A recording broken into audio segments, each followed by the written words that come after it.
Good evening, everyone.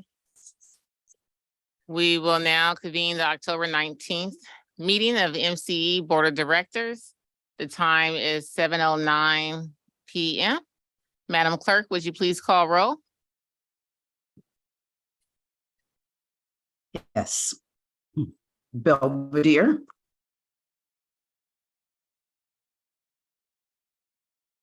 Belvedere.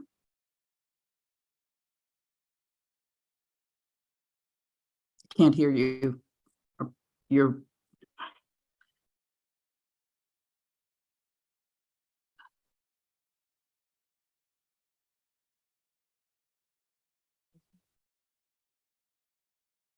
All of us are muted. All right, testing. Can y'all hear us in San Rafael? I can hear you, Don. I just couldn't hear Director Wilkinson. Okay, I'll try let's again. try it again. Present. Thank you. Benicia. Concord. Here. Contra Costa County. Contra Costa County.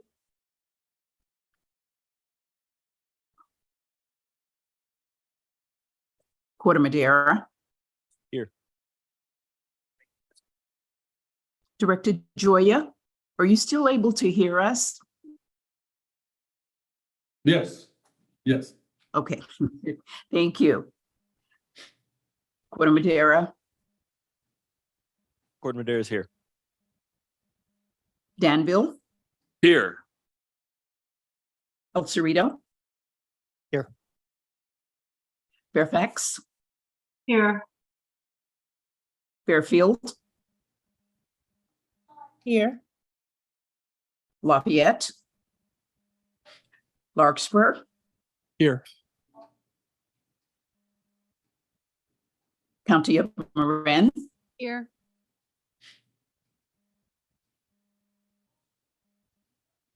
Martinez, Mill Valley, Here.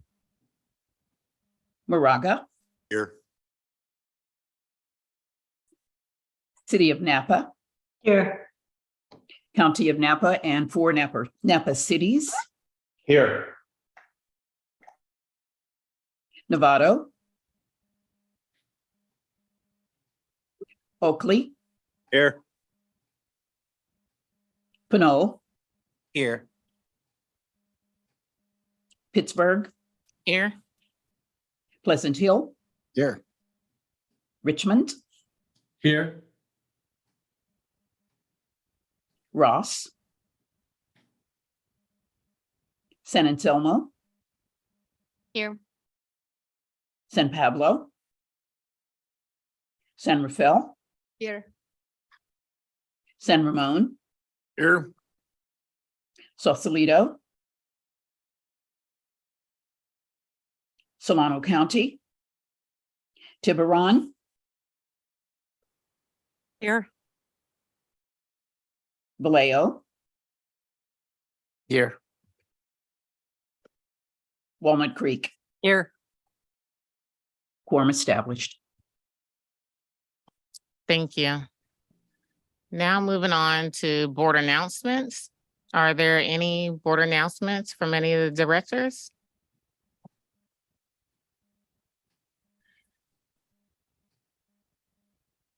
All right. Seeing or hearing none, we'll move on to public open time. The next item is the item for an opportunity for members of the public. Do we happen to have any public comment? We don't have any public in the audience here in Concord. Do you have any public in the audience in San Rafael? There are no members of the public here in San Rafael, and there are no members of the public online. All right. Thank you. I'll turn it over to you, Dawn.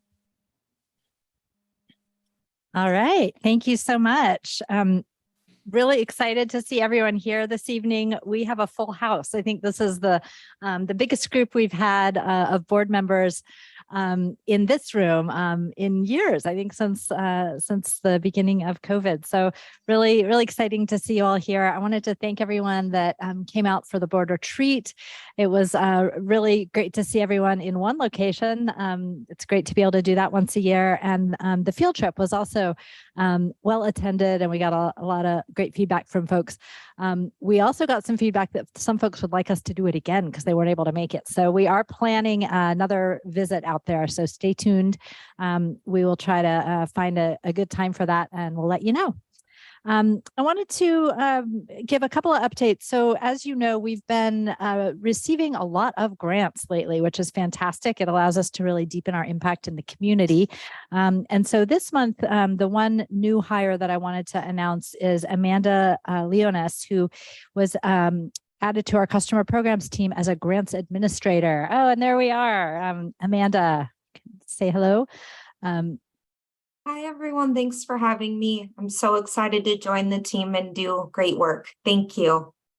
And Amanda has been tracking the CCA movement for many years. I got to talk to her a couple of days ago and hear about that. And she's from the Bay Area. So great addition to the team. And I think it's really going to allow us to streamline our grant processing. And as we're applying for more grants, it allows us to not have to worry too much about what will happen if we receive them. We'll be prepared. So Amanda's going to get to make up some nice systems for us to use as we process grants and get dollars into our programs.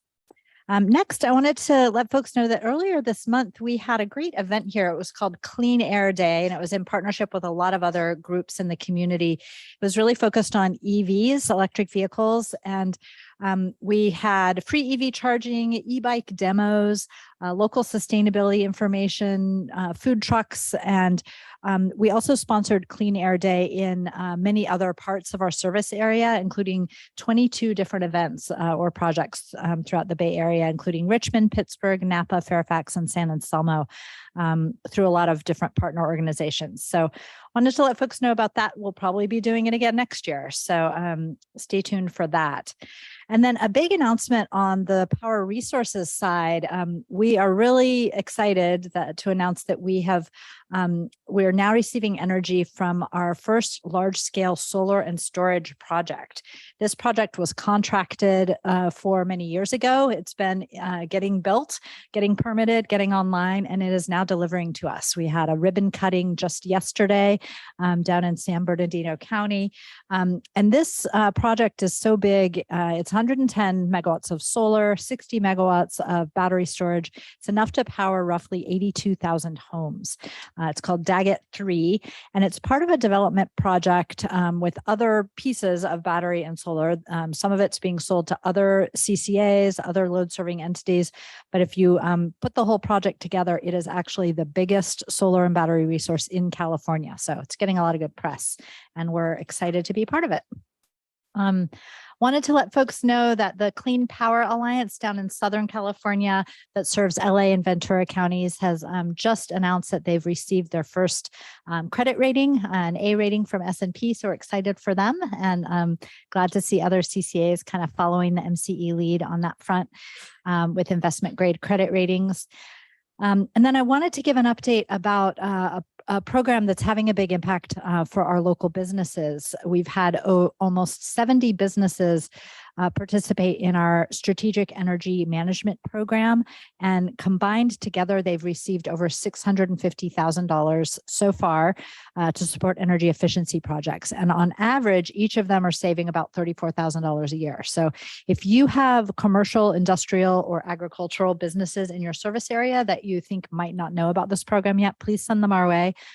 We have room, and we really do, I think, tailor our ideas to a wide range of types of businesses. So really do feel free to send businesses our way if you have any in mind.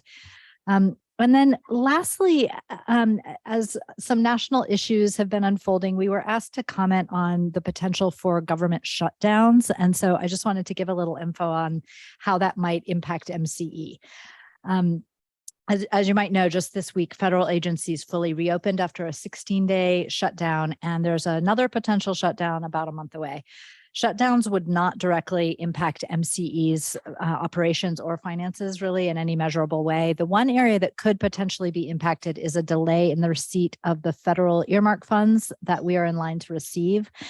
But since MCE was named in the appropriations bill to get the funding, it would take an act of Congress to back out of that specific funding. So might be a delay. We don't think there could be a change though. Yeah, that's a quick update. And if you have questions about that, happy to take those. Garth is also here to weigh in on this. And I know Catalina weighed in on it as well. So happy to take questions. The last thing I wanted to mention though, before I wrap up, is that November 3rd is going to be the deadline for nominating folks for the Charles McGlashan Award. On an annual basis, we take nominations and then we present the Charles McGlashan Award at the beginning of the new year. So if you're aware of local groups or individuals who have done a lot to champion climate change and clean energy, you can let us know, or you can nominate folks through the process. So let us know if you have questions about that. And that's it for my report. Any questions? Yeah. Do you have criteria for that award, and is it possible to send it to us? Yes.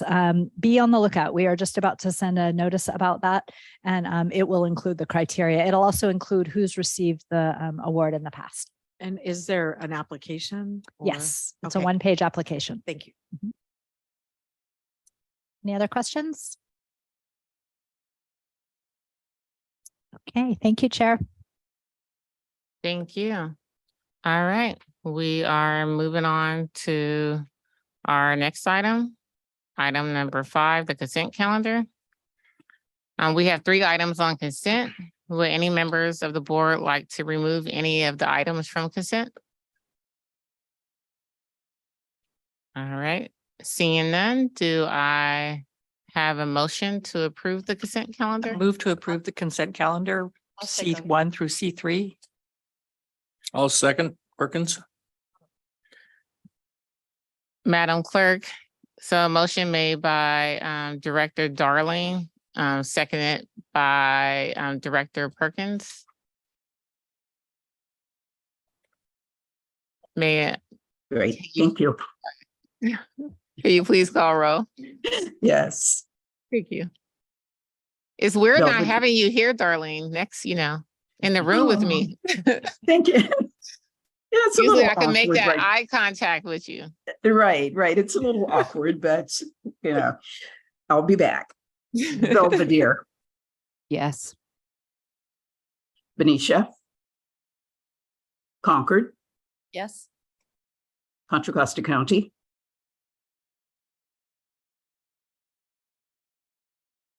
Director Joya,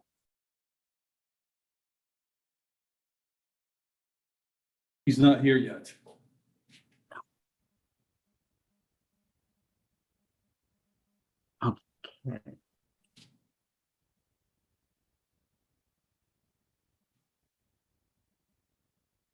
Puerto Madera, Yes.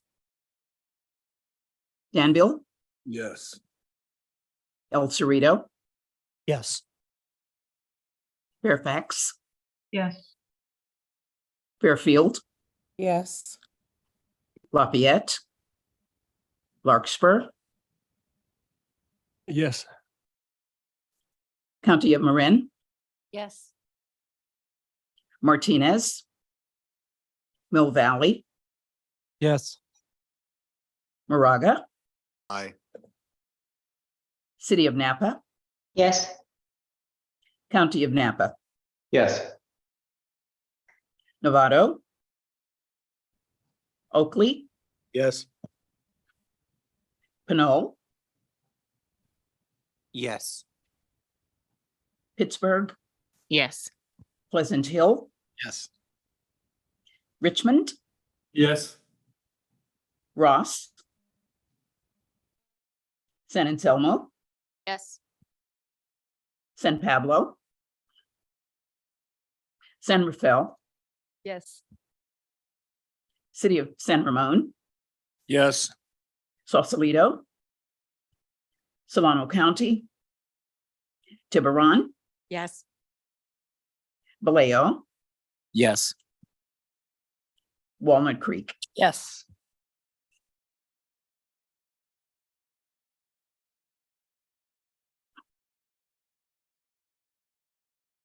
Could you identify yourself in Contra Costa County? Eduardo Martinez, Richmond. Okay, I just wanted to make sure that my notes were correct. Thank you. Okay. Yes. Motion carries, Chair. Thank you. All right, we are moving on to the next item, item number 6. This is a proposed amendment and reinstatement or reinstated policy number 003, records retention. This item is for discussion and action and will be presented by MCE's General Counsel, Catalina Murphy. I'll turn it over to you. Thank you, Chair. Good evening, board members. As the agency continues to grow and evolve, it's important that we revisit some of these policies just to make sure that it's accurate for the current needs of the agency.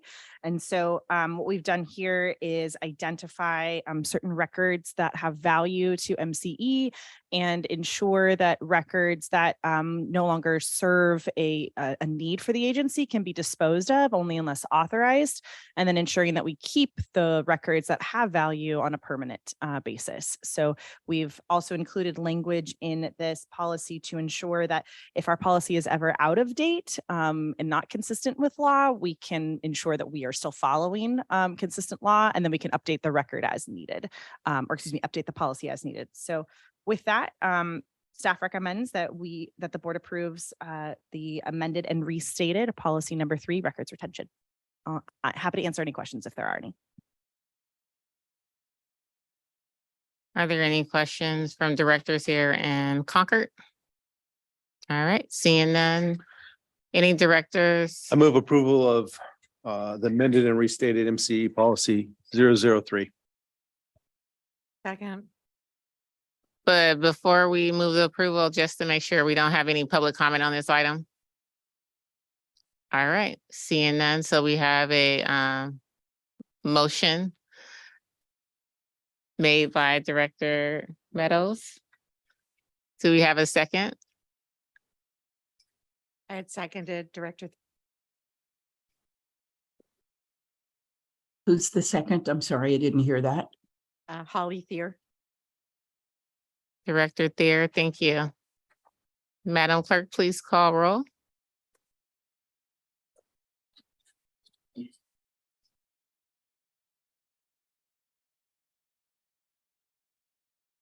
Darlene, you're on mute. Sorry. Belvedere, Yes. Benicia, Concord, Yes. Contra Costa County, Corte Madera, Yes. Danville, Yes. El Cerrito, Yes. Fairfax. Yeah. Fairfield, Yes. Lafayette, Larkspur, Yes. County of Marin,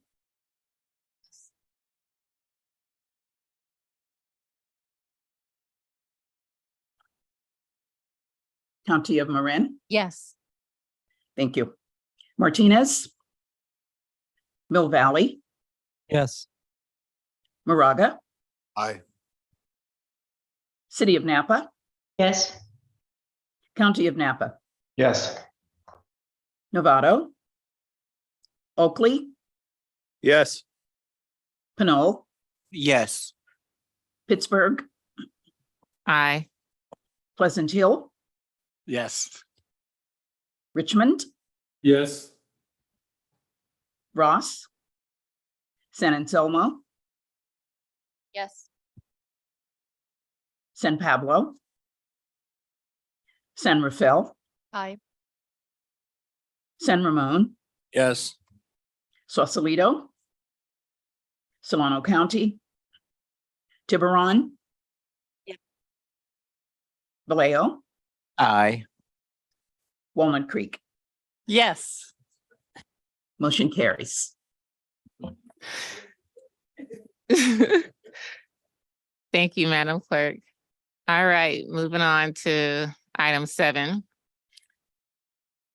The next item is the proposed resolution 2023-10. This item is for discussion and action and will be presented by MCE's Chief Financial Officer. Garth, I'll turn this over to you. Thank you, Chair. Good evening, everyone.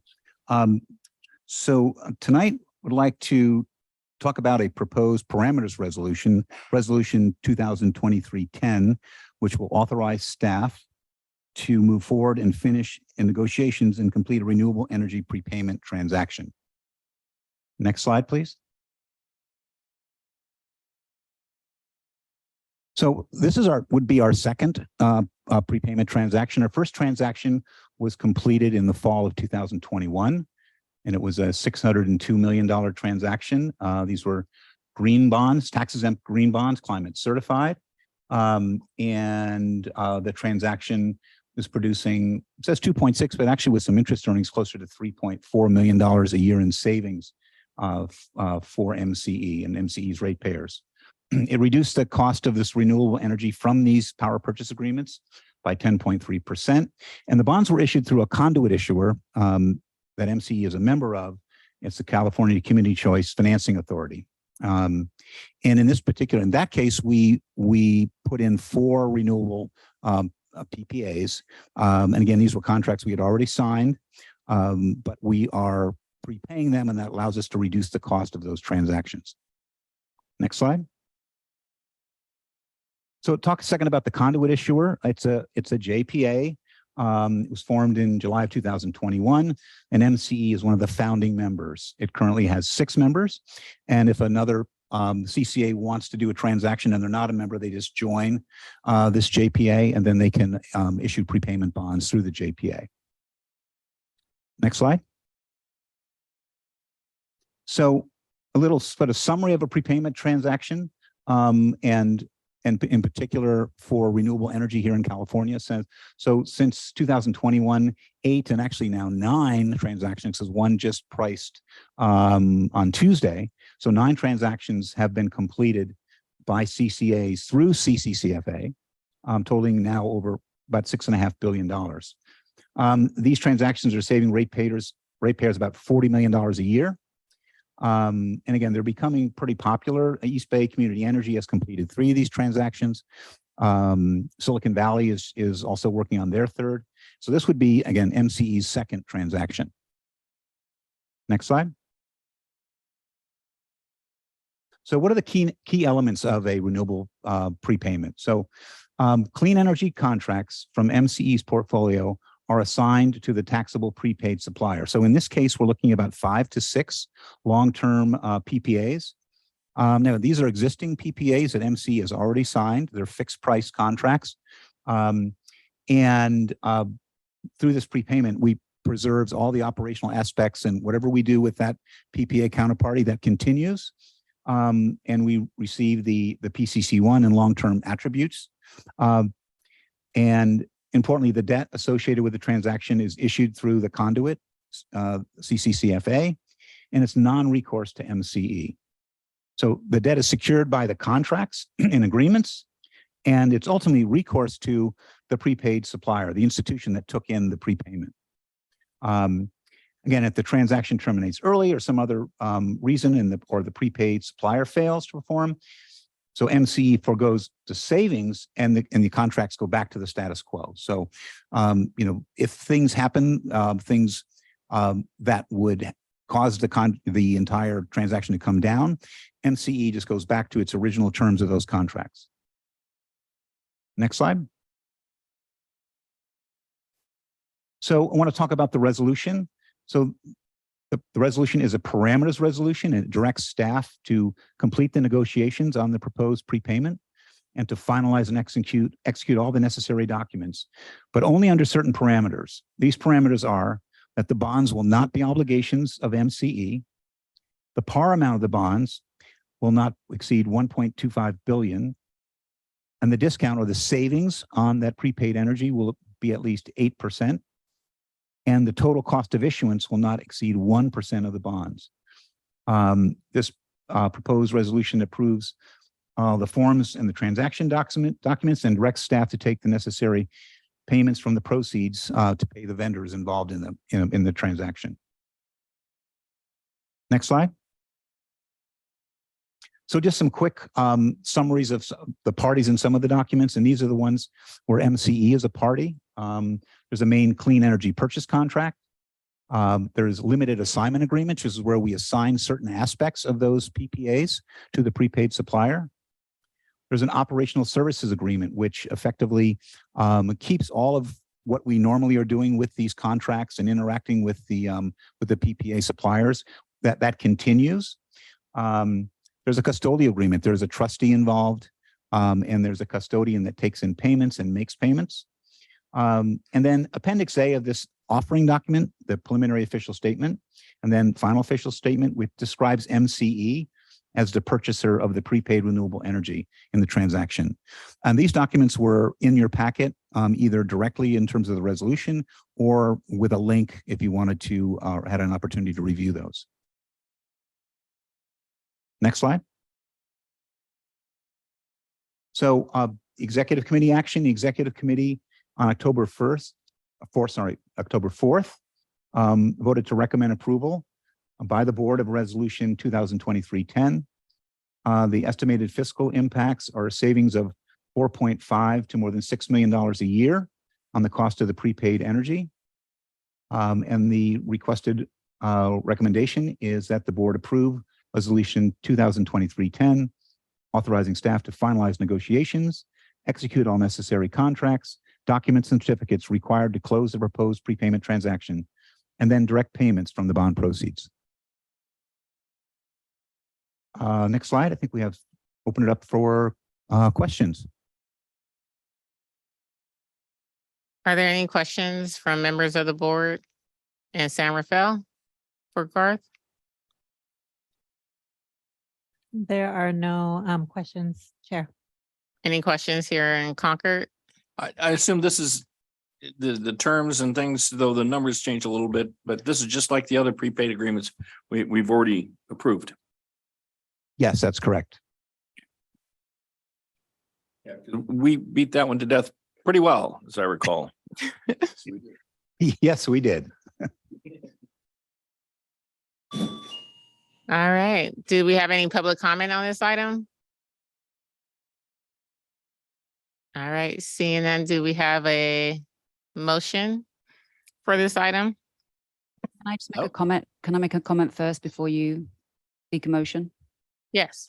Perfect. So I just wanted to state for the record that for the executive committee meeting, I did vote against this item, and I will be voting against it again tonight. And I do just think for record, it is important that we show that we have intensive discussion around important topics. And again, I would think it's important to state that my belief is that philosophically, it is not the right thing for public agencies to be taking money away from the federal and the state government to share with financial institutions.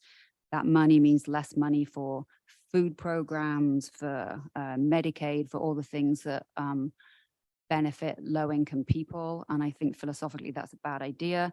I think secondly, that the risks, despite the fact that Garth wants to say that there are zero risks, there is no such thing as free money in financial markets. There is always risk. There are knowable risks, as there are with all transactions. And the likelihood is these things will go smoothly and there'll be no issues. But if there are issues, they're always significant and they always come as a surprise in financial markets. And the third thing I would say is that as a board, I do not feel that we have the expertise to be making approvals of things like this where we have no understanding of what it is that is being asked for us to approve. The only person in this room I think that fully understands this transaction is Garth, and Garth won't be here forever. And I think that's a dangerous situation for us to put ourselves in. And I appreciate that I will probably be alone, but I'd like to state all of that for the record. So thank you. Thank you. Just before we move the item, just want to make sure, once again, are there any other comments or questions? There's a comment here from San Rafael. Hey, Ron. Hi, this is Director Thier. I have a potential conflict of interest and I will not be voting on this item. And I'm actually going to leave the room. Thank you, Director Thier. And whomever makes the motion and the second, please say your name so that Darlene can get it for the roll. Do we have a motion on? Can I Oh, ask a question? yeah. I'm curious about the concerns been raised by Director Wilkinson, and I'm anxious to hear a response from MCE on her comments and observations. I'll say a couple of words and then happy to share the response with Garth. Garth might have some comments as well, but I think that the issues that Director Wilkinson has raised have come up multiple times in the last few times that we've discussed this item. So certainly not new. It's always great to hear a variety of opinions and input from the board. So, I hope that we'll continue to get a variety of input going forward. I think just to focus on sort of the factual issues that were raised, I think that it is true that there are many things that MCE is involved in that rely on the expertise of staff and the policy input of the board. It's certainly not reasonable for any public agency to be expected for its elected leaders to be an expert in everything that the agency does. And that's why we have hired a great team of staff to make informed recommendations. But of course, it is up to the board to take action on any policy recommendations that we bring to you. But I just do want to provide an assurance that we take great care to look at best practices in the market and in any financial decisions that the board is needing to make, so that there's ample information and research done in advance. As far as the question about whether to access tax benefits or tax exemptions, I think that's more of a personal or ethical viewpoint that folks could certainly debate. I think it would be an interesting conversation for a lot of us to have. And I think maybe one way of reflecting on the issue is how we all handle our own personal tax returns. There are many opportunities for tax exemption. We certainly do let folks know about the federal tax benefits of buying an EV. Maybe that is something we could spend time debating whether that's fair or not. I think the nuance here is the involvement of financial institutions. So that raises another dimension. So I think it could be a very long conversation, but what we've seen in past board decisions on this issue and among other CCAs and among other energy companies going back many years, as this structure has been used a lot by gas companies and other types of energy technology companies. It has been viewed as a way to ultimately save money for customers. And that's what we've been able to do through these decisions in the past. But certainly we will always follow the lead on what the board wants to do on policy decisions like this. So hopefully that's helpful. Happy to say more if that would be useful to folks. So, and I do think it's important to state there that public agencies don't pay tax. So I think that's a bit of a red herring to make the comparison with private individuals paying taxation. It's not a comp. Director Fong? I have no other comments or questions. Thank you. Yeah, hi. Just a quick question, being sort of new and trying to get caught up on the finances of MC. Could you comment, Garth, a little bit on any risk exposure, that this move? Yes, I don't think Director Wilkinson said that. I said it's completely risk-free. I wouldn't suggest, I think, as I think I've mentioned many times, there could be what I would characterize as reputational risk. There's really not financial risk. These are, again, they're highly structured transactions. There's been, literally billions and billions of these done, and they've evolved over time to be structured in a way that the off-taker, which in this case MC is the off-taker, really sees very little risk. And by that I mean it's the reputational risk. If in fact one of the transactions, for example, if the prepaid supplier were to, like a bank, or the bank would be the prepaid supplier, and if that bank were to go under, and then bondholders would definitely lose money. So that's, and when I say it's a reputational risk, it's not a financial risk. The transaction comes down for any reason, we go back to our original contracts, in the original terms of the contracts. So, but again, we are taking advantage of a tax exemption that we're entitled to take advantage of in these transactions. Thank you.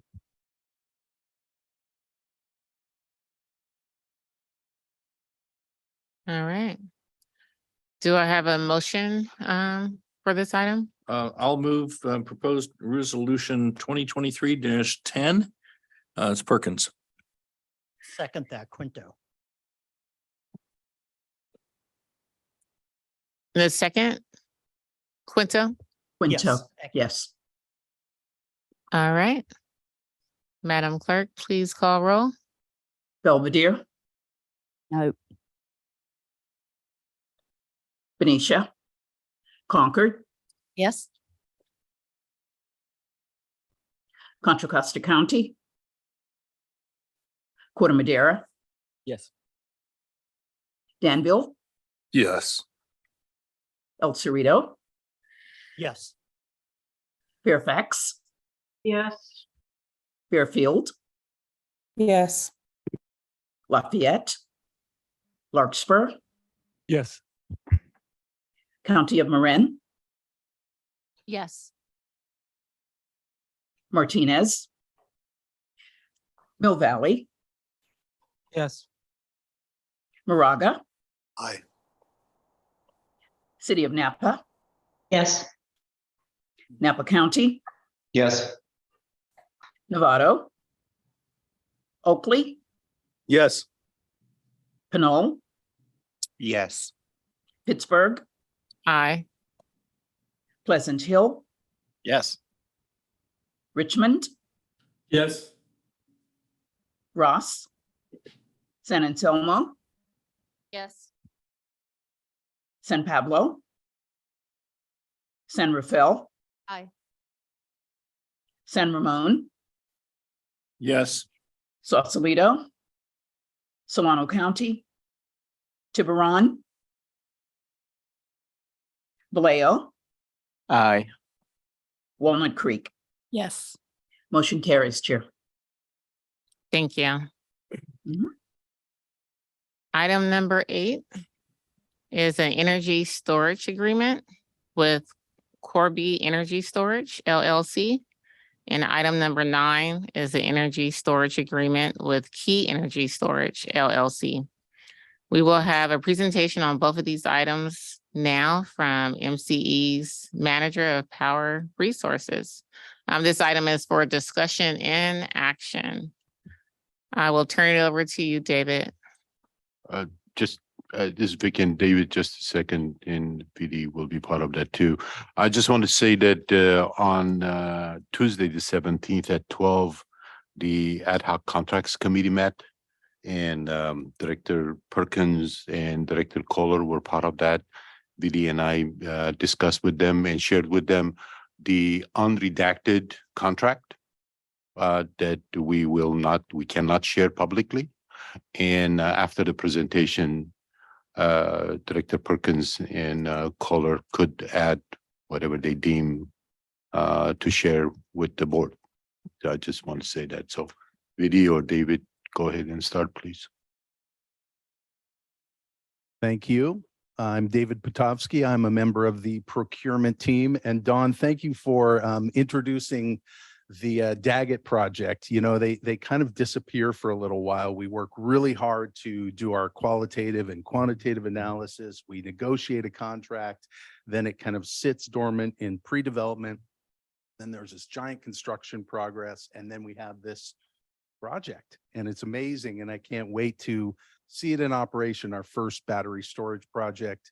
In essence, it's dispatchable solar, if you think about it. So during the day, this power is generated. We don't necessarily need it. We store 4 hours worth and we dispatch it when we need it during critical hours. So it's a great project.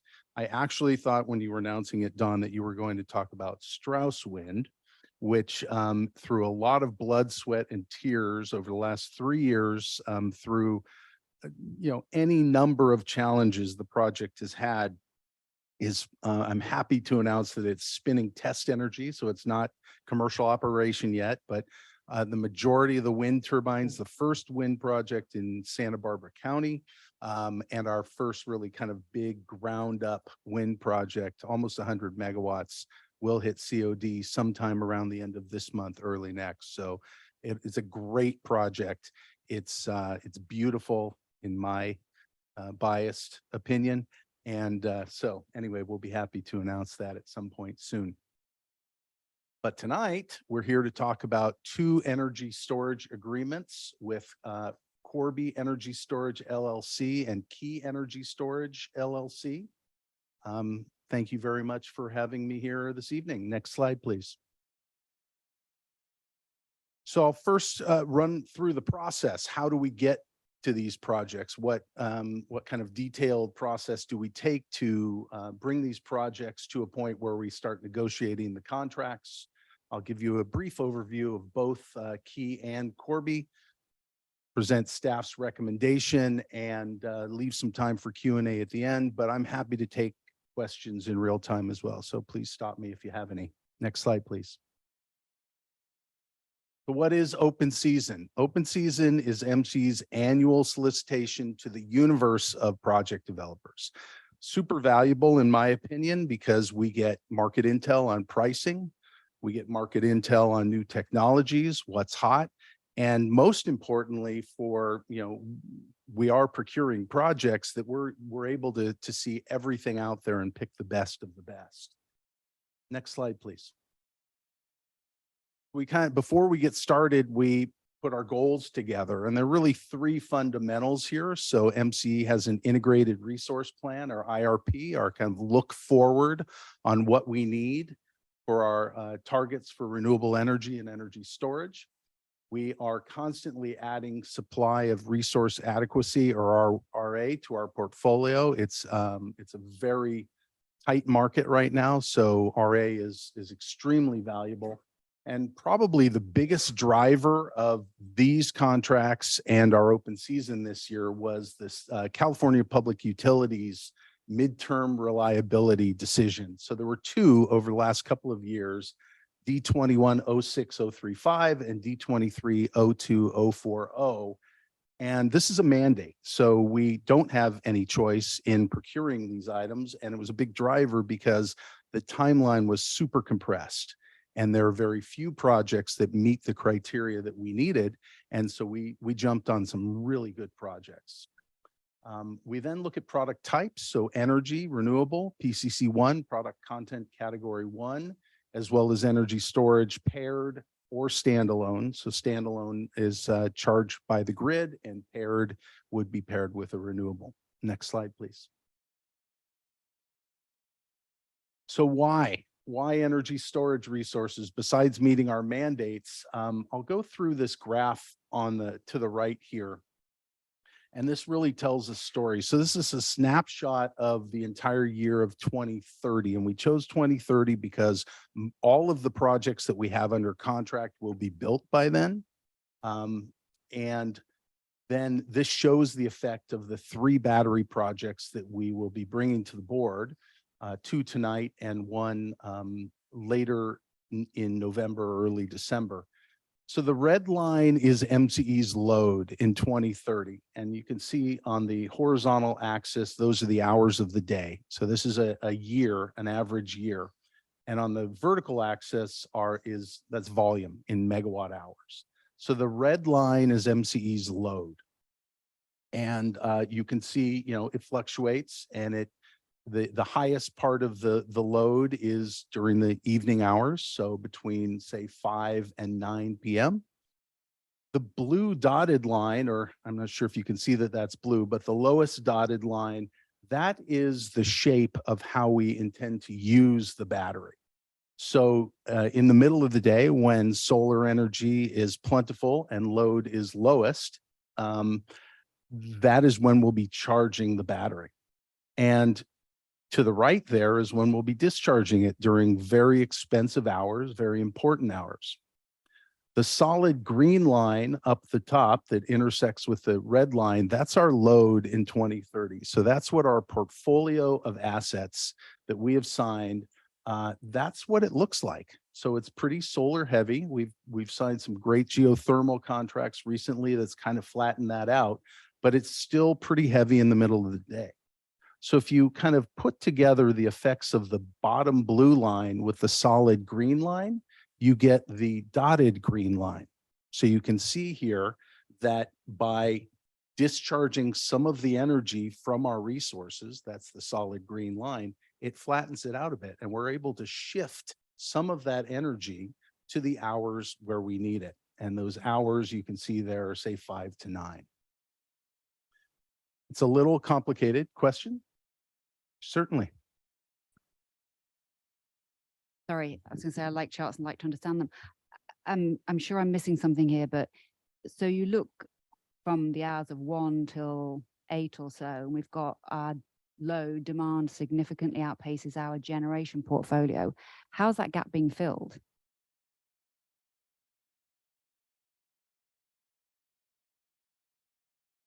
Sorry. So that is filled typically with short and long-term contracts. So again, this is a snapshot of 2030. So we'll be working each year to focus on those open positions. And the open positions that aren't filled with long-term contracts are filled with short-term contracts. So if you were to look at this graph today, for example, our load mirrors our generation portfolio mirrors the load because what we do in the year or two before the current year, we're filling that with short term, so 1 year and 2 year renewable contracts.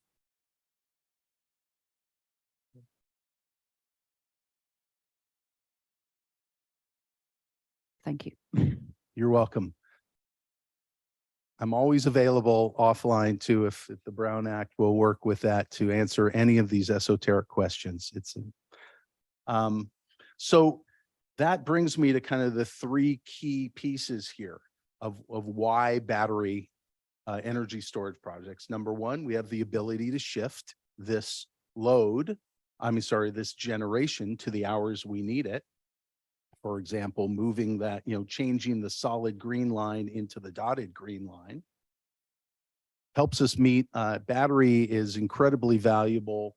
Energy storage period is incredibly valuable for resource adequacy, the amount of resource adequacy you get from these contracts. So it'll help us meet our targets. And finally, as I had mentioned earlier, the midterm reliability compliance obligations, this really gets us there. And I'll show you that in the next slide. So we had actually a much smaller amount of requirement to fill. We've been working on this for 2.5 years.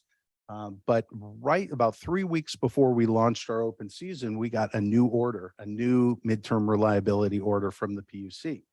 And that those projects were supposed to be due in 26 and 27. And these 4-hour battery energy storage projects are the perfect fit, perfect technology for that. We had already known that we were going out to market for what's called long duration energy storage. That's the 8-hour. But that's not due until 2028. And I shouldn't say until, because these projects take a long time to develop. So we feel like our timing is really good here. Next slide, please. So the Rubik's Cube, as we're putting this together, the two orders come in. On the left side are the 4 different buckets of MTR compliance that we need to meet. And if you go to the right, the second last to the right, eligible resource types, those are the types of resources that we're looking at that help us meet the buckets. On the far right are the non-highlighted contracts, are the ones that we've signed in the last 2 years. So we've been working very, very hard to meet this compliance. And the highlighted projects, 2 of which we're talking about tonight, and one Cormorant will bring in December, that should complete this Rubik's Cube. So I'll be happy, very happy when that's done, and we'll start focusing on everything we were focusing on before midterm reliability, which frankly, we haven't lost sight of everything else, but this has been a pretty big distraction for the market, period. Next slide. So the 2 contracts we're talking about, as discussed, Corby and Key. Corby being 100 megawatt 4-hour duration, and Key being a long duration energy storage project at 35 megawatts. Next slide. Very high level overview of the 2 projects. So this picture to the right is an existing project called Fifth Standard, and this is about the size of a 100 megawatt project. So this is what it looks like. It's pretty small compared to a 100 megawatt solar project, for example, which might be a couple thousand acres. This is maybe 10, 15 acres. So Corby is standalone battery. That means that it's charged, from the grid. It's located in Solano County, so in MCE service area, just north of the city of Vacaville. 100 megawatt 4-hour discharge. This project and Key will both be built by NextEra Energy Resources, one of the largest renewable and energy developers on the planet. Next slide, please. The contract's what's called full toll. So we have control of everything that the battery can possibly do at the moment. So that's the energy shifting that we talked about, the RA capacity, as well as providing ancillary services. It'll be online in April of 2027. The term of the contract is 15 years, and there is no credit obligation or collateral obligation from MCE. Next slide, please. Key is located just north of the city of Coalinga in Fresno County. It is a bit smaller, but the duration is twice the discharge duration. And this helps us meet that long duration mandate in the midterm reliability. It's also being developed by NextEra. Next slide, please. Exact same online dates, which is great. 15-year term. And the same, we'll be using the same full toll contract. Next slide. So this is a complicated contract, which took a while to negotiate, but we feel like we've got a great agreement. First and foremost, there's some major incentives for the counterparty to perform. So these are financially based. In the form of non-performance clauses, significant amounts that it needs to be available a certain percentage, it needs to be a certain efficiency, it needs to produce RA, otherwise they would replace it. So there are minimum levels that the system needs to meet in order for us to pay. And if it doesn't work below a minimum level, we don't pay at all. We get the benefits, but we actually don't pay. Project will be built by union labor under a project labor agreement. There's a multi-million-dollar security deposit to ensure that the construction milestones are met and it comes online on time. And then there's an even larger security deposit for performance to assure performance. I'm happy to report that the seller, each project will contribute $100,000. So $200,000 between the two projects to our community benefits initiative. That money comes in the form of cash at the commercial operation date, so 2027.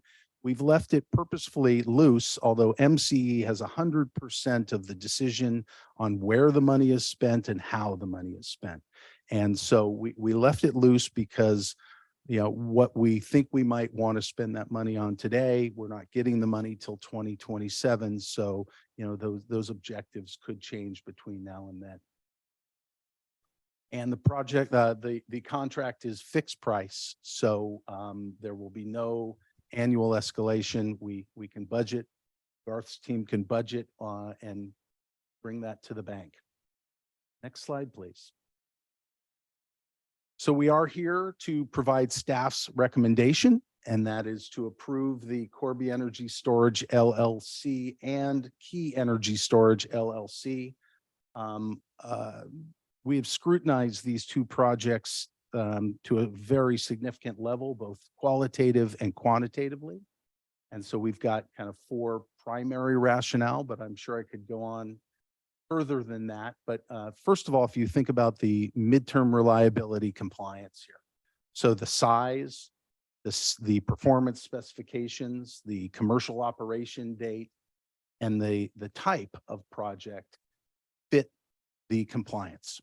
So we will, you know, that's just of paramount importance. Secondly, these projects are at a very mature stage. So they have executed interconnections with deliverability. They have site control. They have most of the pre-environmental. I mean, the project's a long way off. It would be, we'd be asking too much for them to have everything permitted and ready to go. But all of the red flags have been eliminated at this stage. NextEra is a very sophisticated counterparty. They have built hundreds of renewable energy and energy storage projects. So we're happy to be working with them and their successful track record. Full toll battery projects also have, besides the energy shifting and the RA, the benefits to MCE of being able to balance our portfolio, especially with hourly accounting coming down quite soon. It really gives us the flexibility to take 100 megawatts and 35 megawatts times 8 hours and shift it to the hours that we need to for hourly accounting. And finally, in an uncertain market and an uncertain world, to have the certainty of projects that are at this stage nailed down, I believe is a very important piece of this puzzle. Next slide. Thank you. I'm ready for questions. I'd like to make a statement. So Ms. Kohler and I sat with staff for about an hour going through a lot of the details of these two contracts. And something that really helped me to understand this is these projects, as opposed to our other power purchase agreements, you're actually buying fresh new power. These two projects do not generate any new power. What they do is take power from the grid when there is, and shown in that that load graph, that there is in effect excess power at very cheap rates during the middle of the day when the solar is very plentiful, and in some ways too plentiful. You pull it off at that time at a very low rate, a very low cost, and you put it back on the grid hours later at a much higher value. And so part of the value of this is the load shifting. Part of the value of this is the arbitrage on the value of electricity at various times of the day.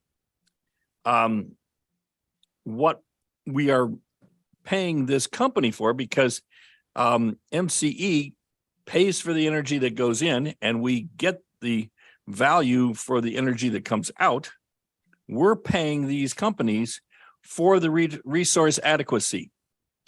The resource adequacy, as he pointed out, is a very pricey commodity, particularly after the most recent CPUC mandates for these midterm requirements. All the providers out there they're just rubbing their hands because they saw that this is a great opportunity with all of these companies like ourselves.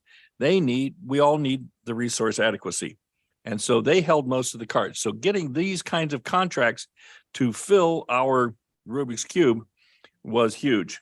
So we pay them for the resource adequacy. That's how they make their money. We buy power working with CAISO and scheduling with CAISO and our power managers, but we put power into the batteries during cheap times and we pull the power out during expensive times. And that is a place where we make money and we provide the RA that CPUC demands. I have a question, if I may. I'm trying to understand this. Do the two energy storage LLCs own the facilities and we basically rent them for storage?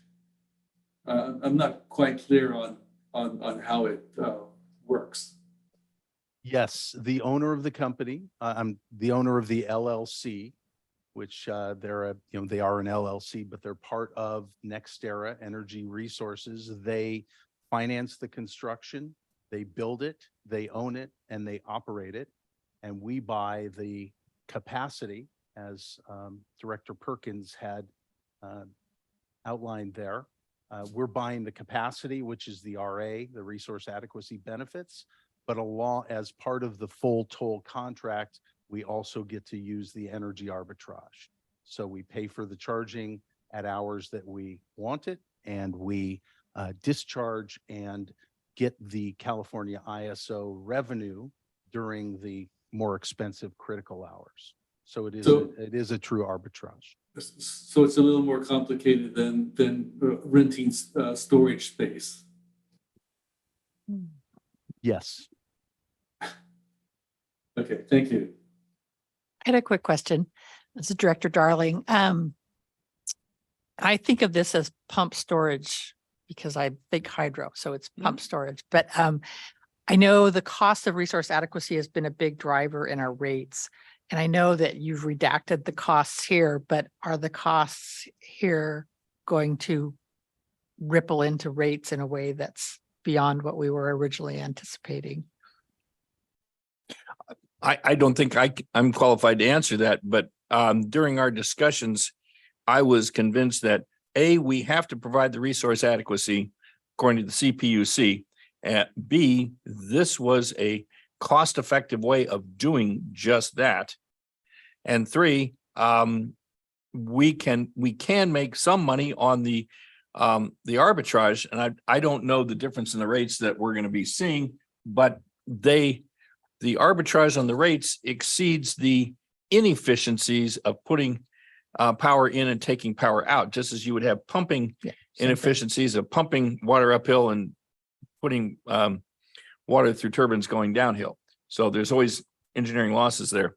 But my understanding is that the arbitrage prices are far in excess of the engineering losses of putting power in and taking power out. Okay. And I just always worry when it's something that we have to buy. Yeah. And they know we have to buy it and everybody else has to buy it. Are we creating economic impacts that we're going to have to deal with, or fiscal impacts? I would just add that I would ask Vicken to speak to that question. We have seen the charges, and I've worked on these contracts for several years, but the charges have changed a lot over time. And from what I understand in our meeting, when they went out for these, they only got 4 responsive or bidders that they were interested in, and life has really changed. Vicken, can you kind of speak to where we are on the reasonableness rather than the specifics of the cost? Yes, absolutely. Thank you. So really great question. And previously Director Fong had asked similar questions and even in other committees. So we are very sensitive to rate pressures, even though we are looking at 2, 3, 4, 5 years down the road in our fiscal year. But these are the best prices that the staff could get, and I agree with all the work that they have done, that could fit even in today's fiscal year budget. So I don't know what's going to happen 4 to 5 years from now, or what we're going to bring to the board and what the board going to decide. But based on what we are seeing in the market, these are really good prices. Given the arbitrage opportunities we are learning with Vidi's team, and David is in there, we are beginning to tiptoe our feet into the real-time market, because this is the first time we have basically adding a battery on the ISO grid is like adding a city on the grid, on the transmission side, which we did not have before. And we're going to start learning about how to move this load around and optimize for the benefit of MC customers and for the benefit of the rates. I'm sorry if I'm going a little bit too much, but we have seen RA prices for this September and for next September that are significantly higher than what we are agreeing to. So if that's comforting, I hope that's comforting. Thank you, Vic. Okay. Thank you for So that. I'll stop here. Director Kohler, did you want me to get into other areas, or is that okay?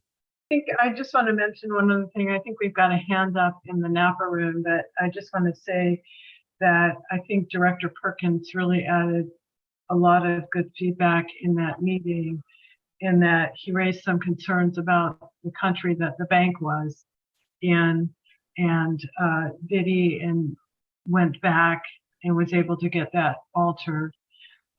We also raised some issues about the community benefits concern, wanting them to either be spent in an area right next to the facilities or within our 4 service areas.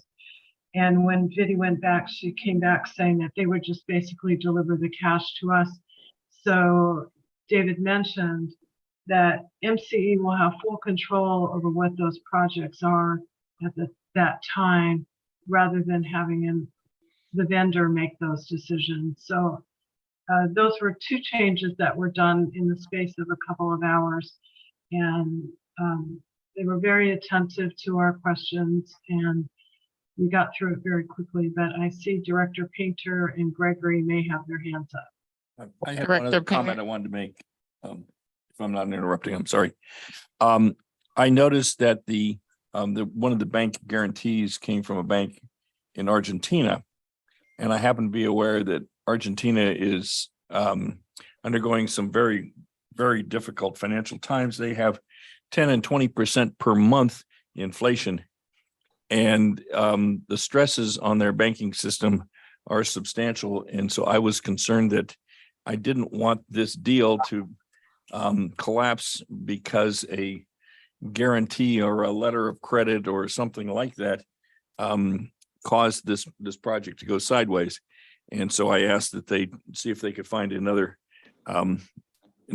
financing or institution, and Vidi did exactly that. And so it's a bank in France that's widely known. So we did address that, and it's been corrected. Thank you, Director Perkins.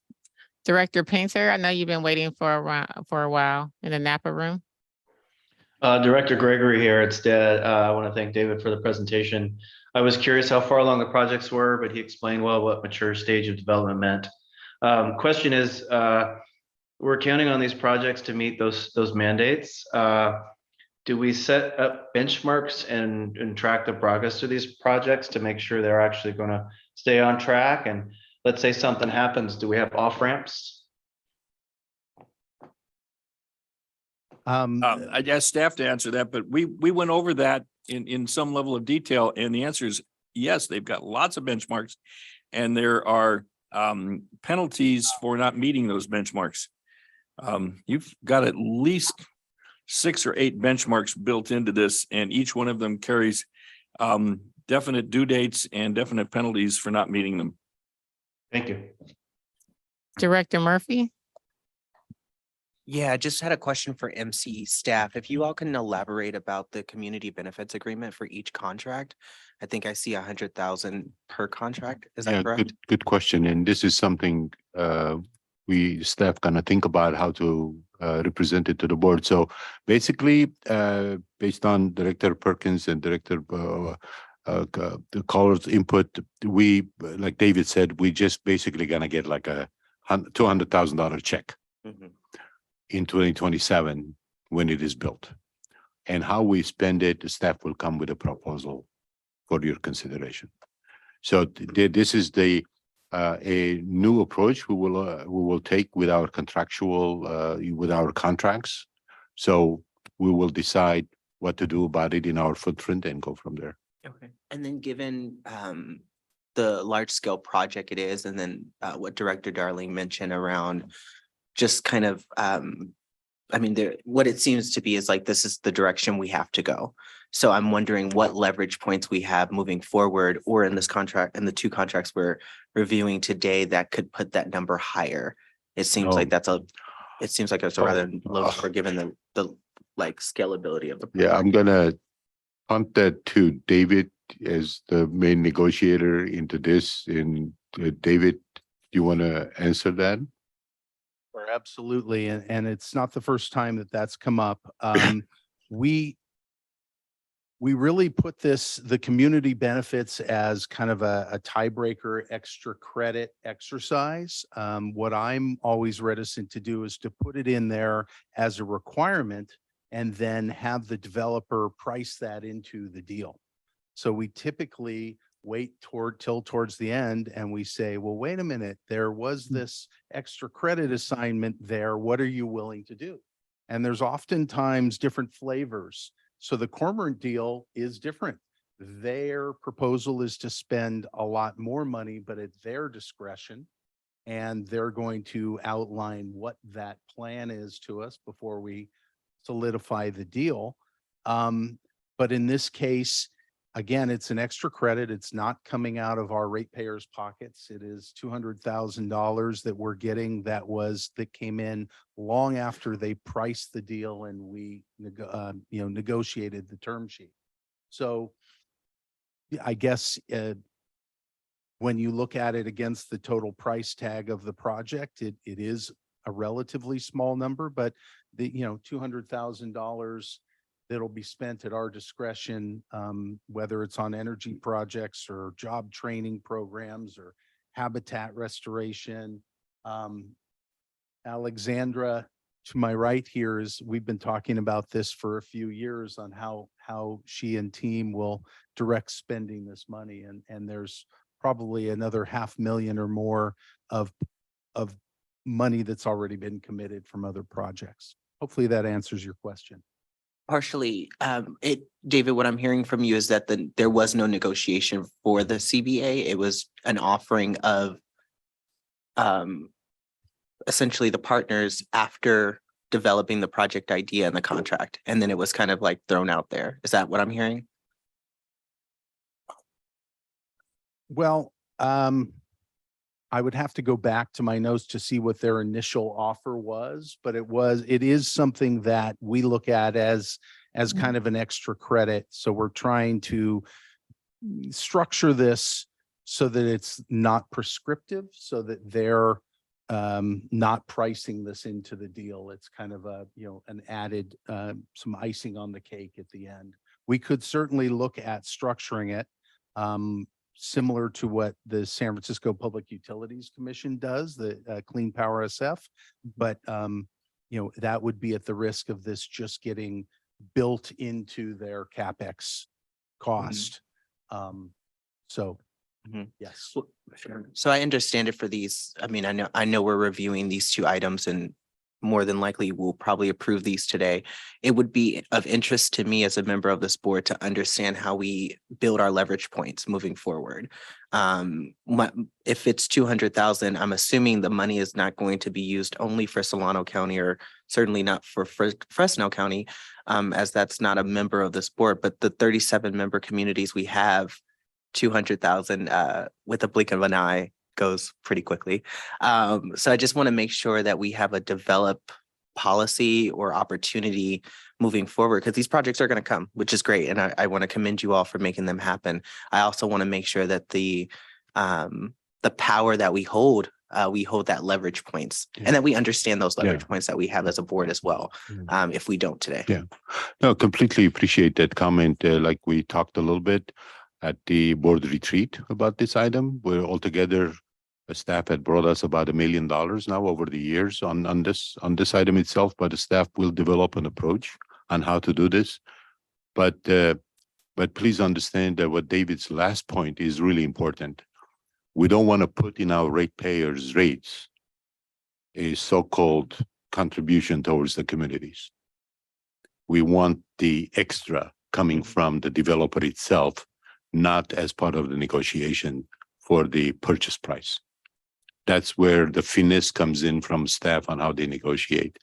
So if we're going to pay for it in the rates, it can be any number, right? But that will be undue burden on our own ratepayers. We don't want that. So staff looks into that. But hear you loud and clear. We're going to work into developing options on how to invest these monies into our communities. That so far some contracts allow and some contracts go by where the power plant is. Right. So, but moving forward, we got a little bit of a tweak in our direction, and we're gonna push for it a little bit more. Gotcha. So the I hear you. 200,000 is certainly for the 37 member communities. It won't be. It's for our footprint. Yes.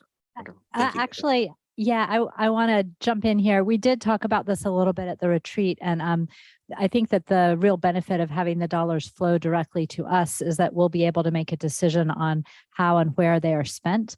But initially, this community benefit was discussed as something that would help address any potential environmental justice impacts that might be getting caused in the communities where these projects are being built. So I think that is a question that hasn't yet been determined definitively by the board. And I think it may depend on where the project is, what community it's in, what the needs might be in the community. And I think it's something we need to finish having the conversation about at the board level. So we're just starting that process. These dollars will be coming to us pretty far into the future, but we do need to spend some time developing a policy around how we want to spend those. And I think we have a couple of comments in Centerville. I don't want to cut off the dialogue, but when we're done with those questions, we have, I think, 3 folks here at least. Oh, 5, 6, a lot of hands up in Centerville when we're ready. Thank you. We're ready, John. Okay, I think the first one I saw was Director Thier. Thank you so much. Thank you so much. And I want to thank David for that amazing presentation. That was very, very good and amazing. And I learned a lot. I read it, but then when you explained it, I learned even more. So thank you. I do have a few questions that are kind of esoteric, and I'm sorry. But so we have these different battery storage facilities. Some will be to store 4 hours. Some will be to store 8. Why wouldn't we just build all 8 and have the option to go from 4 to 8? Well, that's a good question. The value of an 8-hour battery is significantly less because the RA value is based on a 4-hour duration. So anything more, you're paying for that battery a lot more, and you don't get the resource adequacy value. And then on the arbitrage, it is a bit esoteric. If you think about if it's just dollars and cents and not hourly accounting, the highest value hours are really 4 to 6 hours in any given day. So if you charge at the 4 cheapest hours and discharge at the 4 most expensive hours, the economics really line up. If you're bound to 8 hours, there are not 8 of the most expensive hours in any given day. So the economics on a 4-hour battery, because of the RA and because of the arbitrage, it's a much better economic decision. It's an easy economic decision to make. The only reason why we're doing 8 hour is it's a mandate for the long duration storage mandate. And then my other question is this. So we're always going to have this aspect to the power grid. We're always going to have peak periods. You know, people aren't going to start en masse doing the night shift and being awake all night long, right? So I'm wondering, would it ever be a situation where MCE would own, and this may be more of a Dawn issue, but I don't know. You can tell me what you think too, if that's okay. I don't know. But would we ever own these facilities? I will punt that to Vicken. See, I got it wrong. Hi, Vicken. Yeah, hello. Touche, David. Short answer is yes. Staff is looking at it. We're looking at it. We are taking into consideration the latest federal tax law that allows up to 20-30% ITC for a municipality or an entity like us to benefit from tax conditions like investor-owned utilities do for the first time. So we are looking at that. We are looking how we will get to 100% greenhouse gas-free clean resources in our portfolio to get to that. And of course, the balancing act is, you know, David and staff go through several root canals to get us these contracts. And I would really like to have the certainty of carving out load with our own ownership, right? To look at that and bring it to the board and say, you know what, we own this. We can have a contract to maintain it. We're not talking about gas-fired power plants and things like that to worry about the fuel. Maybe we will worry about fuel if it is like green hydrogen.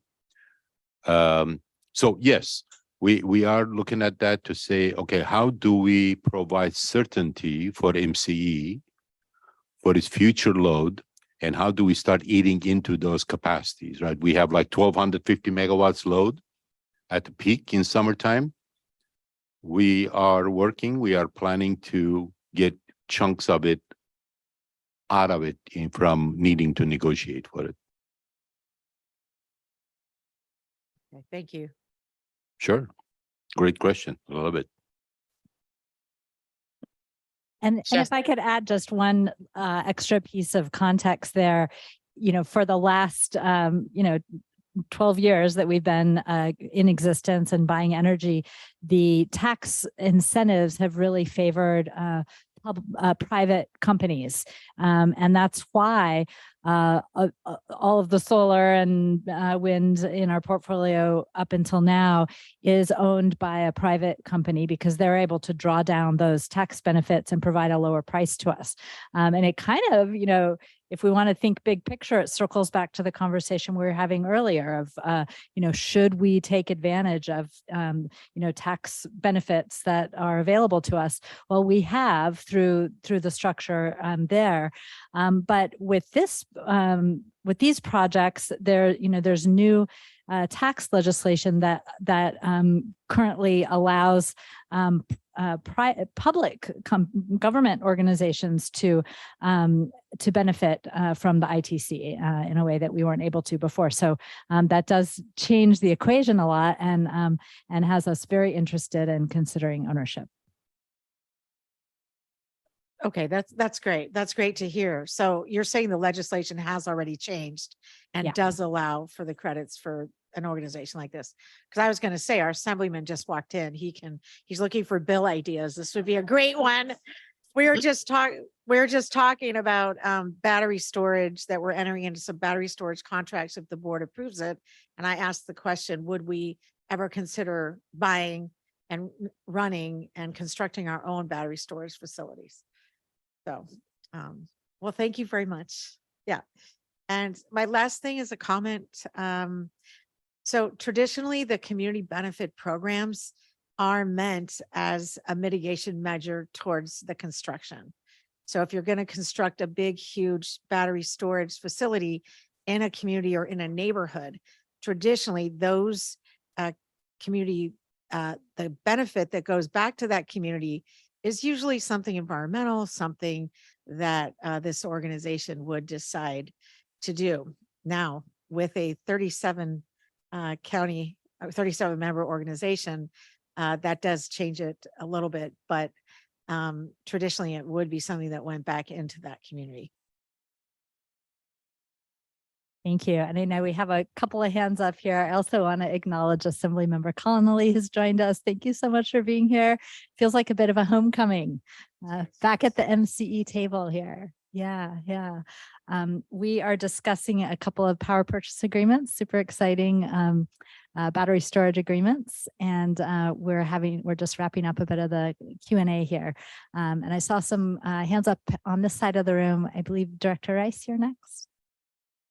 Yeah, I'll be very quick. On the community benefit conversation, my recollection of previous conversations is exactly, Dawn, as you described. This is really about the community benefit dollars were really about investing back in the community towards meeting environmental justice, identify things that are identified, frankly, not necessarily by MCE, but potentially, as we've discussed it in committee, should be a discussion with the community itself, if indeed there is a community nearby. And then, so my question is given this is a 15-year relationship we're having with either one of these entities, by contract, what exactly is the lifespan of a facility like this and the battery storage units that are part of our contract? Does that have an answer? Well, Or do we not know? the batteries are replenished. You know, batteries just like your cell phone battery, your car battery, they do degrade. So throughout even our 15-year term, they will be replenished incrementally so that they meet their efficiency standards and their nameplate capacity. But I've heard that companies are trying to do deals as long as 25 years. We purposefully try and keep them as small as possible, as even 10 years, but they get very expensive. And that's because the technology changes. We know the pricing will change as these gigafactories come online. So long-winded answer to your question. I hope I No, answered that it. makes sense. And so what you're saying also is that whether we're contracting with the owner of the facility or not, 15 years post our 15-year contract, the lifespan of that facility is probably much longer than our contract. And I guess, and the reason I asked the question is because I'm thinking about the community benefit again. $100,000 is nothing. But potentially when the owner got their entitlements, because they have entitlements, I assume, there could have even been a community benefit element to that. I'm not sure. I don't know if that's something we even look into, but I guess what I'm getting towards is, to what degree does our due diligence and our assessment of responsive bid take into account the process leading up to those entitlements, and to what degree that project was welcomed or not, or pushed back or not by the local community? Again, just sort of recognizing that having a 15-year relationship, we may not be the owner, but we're a party. And I would hope that MCE would be a party to projects that have been justly vetted and permitted through the local jurisdiction. That makes sense. An ethical question, I guess. Yeah, excellent. I'm so glad you're bringing that up. I think that traditionally we haven't had a lot of insight into the process happening in the community itself. Typically we have, 30 bids come flooding in, and we're analyzing them based on price, experience, milestones achieved, whether they have site control, et cetera. We haven't, often the entitlement process will happen a little after we've signed the contracts, because that's what kicks it off. But I think you're raising a great point, and I think we do have the capacity to get some insight into that. So thanks for raising it. And we have Director Quinto next. Thank you. I know there are a lot of renewable projects happening and being built and planned in the Central Valley. My concern, have we looked at, are things getting better on the transmission side and connecting to that? Because I know there were some bills in the assembly that was going to work and work with our utility companies like the PG&Es of the world. And that's where we've been seeing the little folks being frustrated about waiting for the connection. Are we seeing better data on that? The quick answer is no. It continues to be a huge issue. And I know Assemblymember Connolly is seeing a lot of that. Many bills went through the legislature on that this year. I haven't seen any improvement, but Vicken is really our expert on the T&D side. Do you want to make any other comments? Oh, and David may have a comment also. This project or these projects do, long before they make our short list, they do go through a significant qualitative review. So it does have about all the projects will have an executed interconnection agreement and what's called deliverability. So they do have the ability to deliver resource adequacy, and even in 2027 when it comes online. So I don't think that we would sign a contract that didn't have the capacity on the transmission lines to deliver. There's still congestion risk, but as far as the mechanics, the block and tackling of these projects, having that, the interconnection and the deliverability, they do.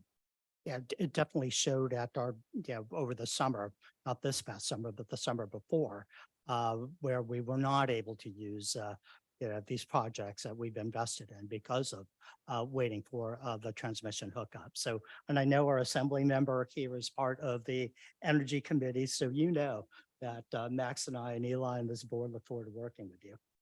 And I would say also just adding something about batteries, they're a little bit different than the generation, is that we can choose when we want to dispatch that 4-hour period. It could be in 5-minute increments, but it certainly wouldn't be when there's congestion on the line, and we wouldn't try and dispatch during a curtailment period. Yeah, exactly. Excited about the use of battery energy storage, especially in earthquake and high fire areas that we have in Marin and Contra Costa counties. So this is a future, and I'm glad we're looking at this now. So thank you.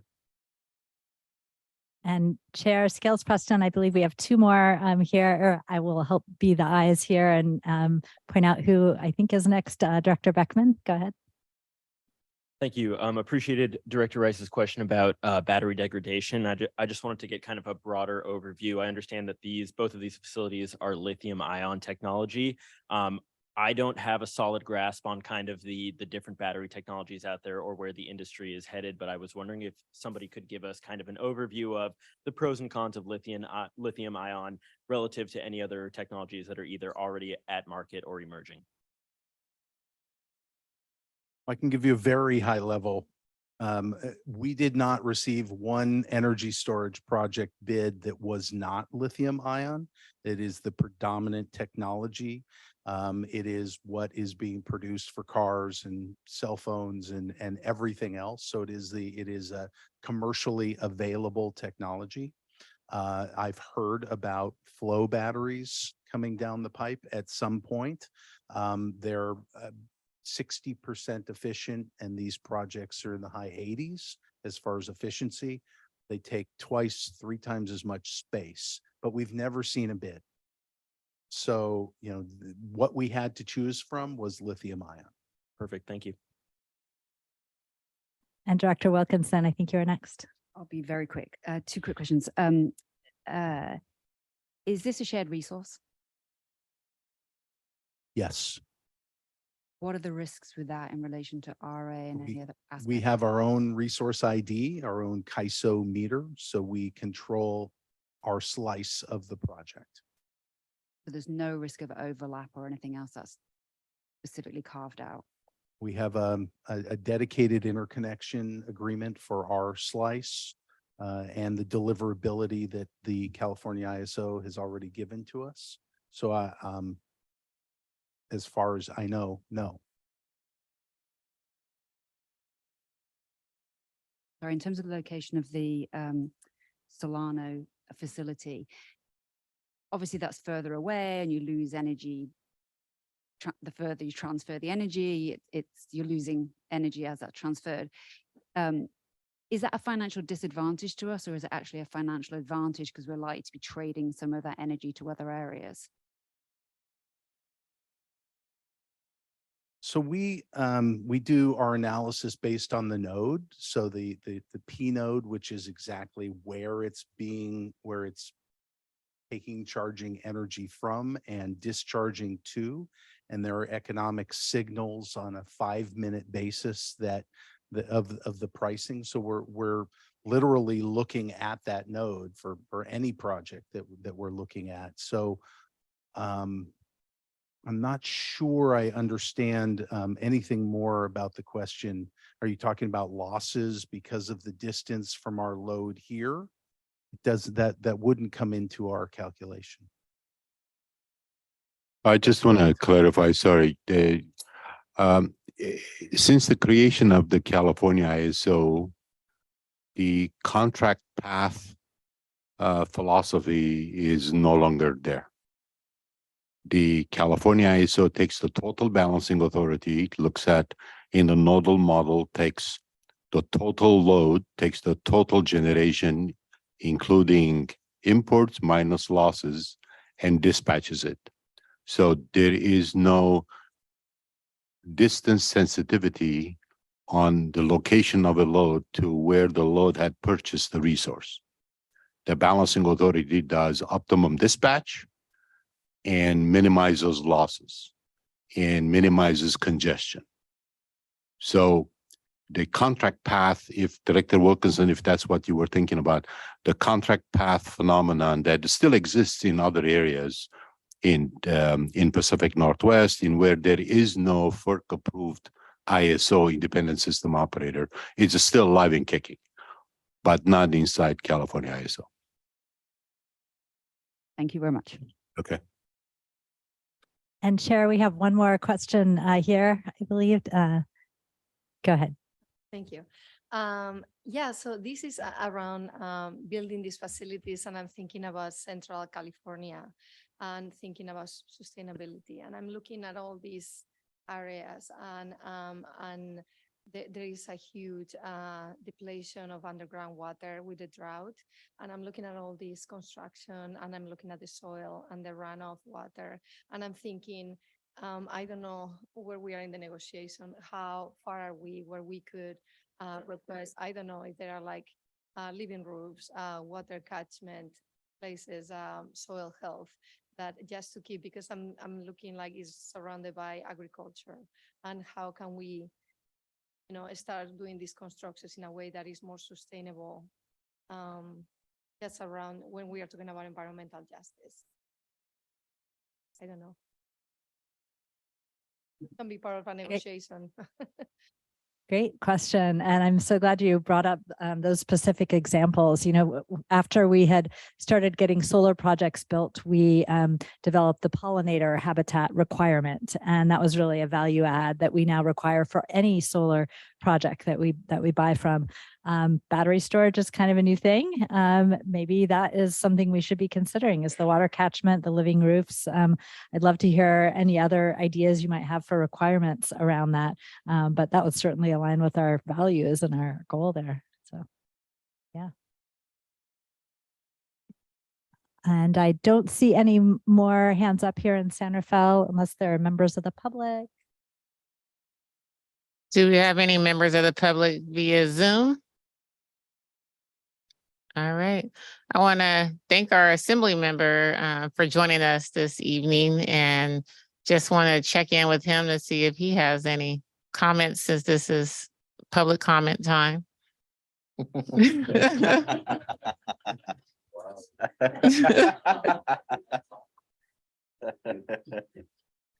I just so happen to have some here. No, but really just wanted to start by thanking you for inviting me here tonight. As Don mentioned, it truly does feel like coming home, being in this boardroom, being amongst all of you. As many of you may know, I actually had the privilege of being one of the founding board members of MCE and was the second chairperson in the agency's history after the untimely death of Charles McGlashan.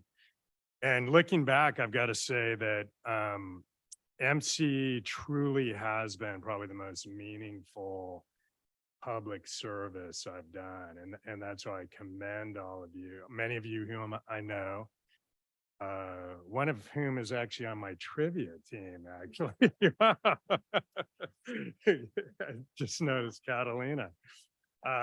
So all good. Really, you're doing tremendous work here. We know it was kind of hard fought to create Marin, at the time, Marin Clean Energy, now MCE. But it was a lot of collaboration, a lot of grit. And it was really communities stepping up. And the movement continued to grow statewide, where you truly are, and I can say this now from the perspective of being in the state capital, you truly are in the forefront of renewable energy policy in the state through what you're doing. So just keep innovating. We know that the actions of California leaders are pivotal on our path to climate resilience, and that's working with all of you as local leaders in your various capacities, including this one. So really thankful for the honor of receiving Legislator of the Year, right? So how cool is that? And could not be prouder to stand with you. So I thought what I'd do is just give a quick update on what's going on vis-a-vis stuff that might be relevant to you. First, I wanted to thank you for helping me in supporting a bill, AB 998, that was ultimately held in the Senate Appropriations Committee. And by the way, what is up with the Senate Appropriations Committee? Which one of you had warned me about that beforehand? But nevertheless, we now know. So AB 998 would have required the California Energy Commission to issue a report on biomass combustion facilities still in operation and outline necessary upgrades. So a lot of the facilities around the state are very old and outdated. And as we know, we're involved in a broader discussion right now on biomass and kind of what role that may play. So 998 sought to upgrade biomass facilities and really get those to a point where they can possibly be a meaningful part of the solutions around wood waste material, but also potentially an energy source. So that fight is not over.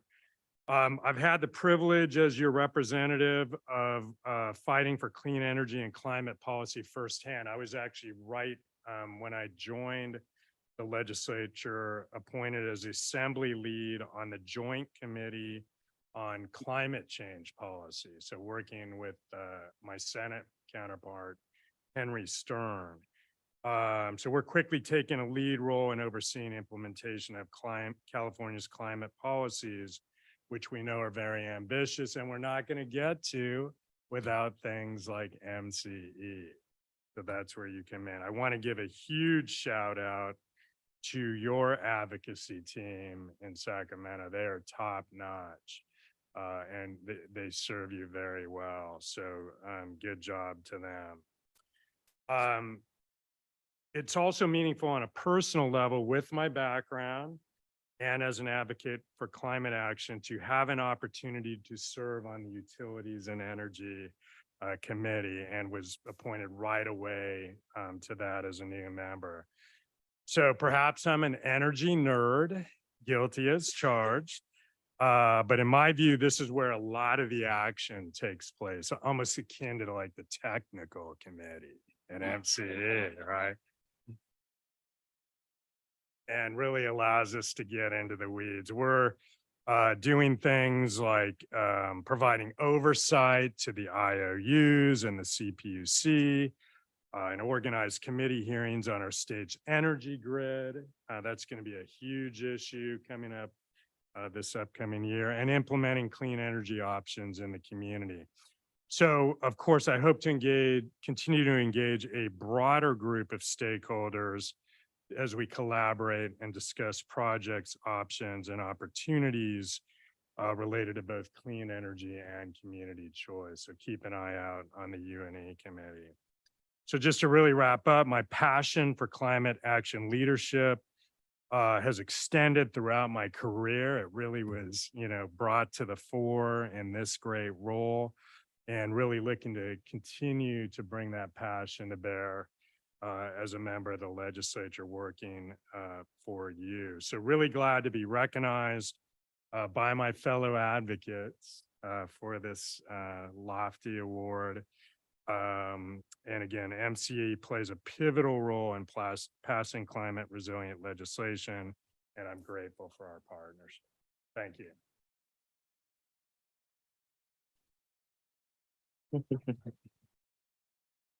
Thank you again, Assembly Member, for joining us and providing us with those comments and updates.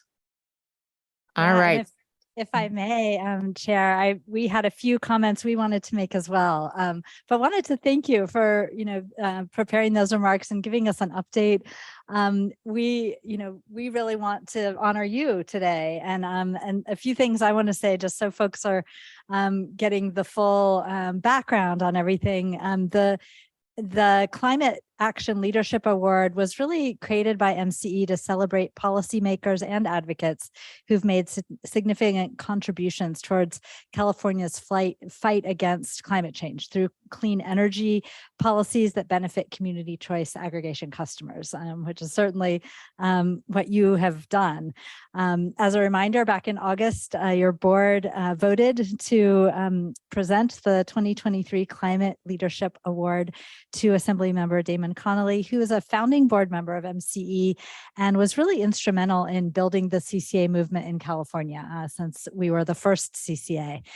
But it hasn't stopped there. Assemblymember Connolly continues to champion community choice and clean energy as a representative of Marin and Sonoma County since 2002.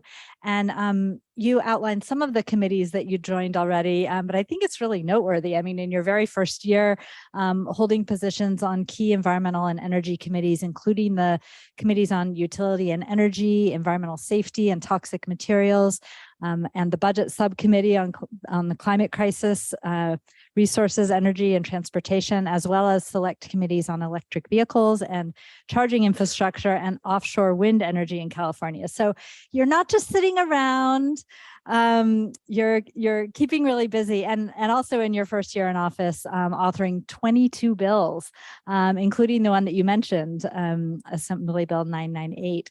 So we'll be watching that one and helping to champion that one as it moves forward. What we love about this biomass bill is that it will really support greenhouse gas reductions and air quality improvements in nearby communities. So we see it as a real environmental justice bill, and we're really grateful and excited that you're supporting it.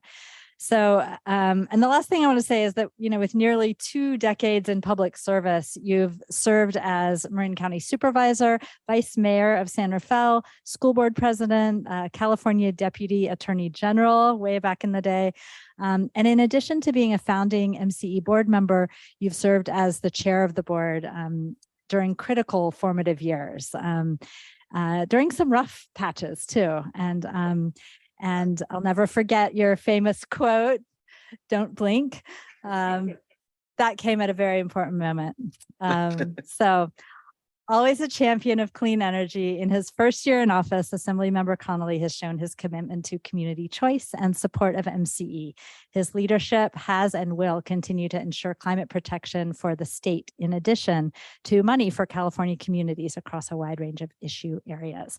So with all of that being said, I want to present you with the award here on behalf of the board. Here we go.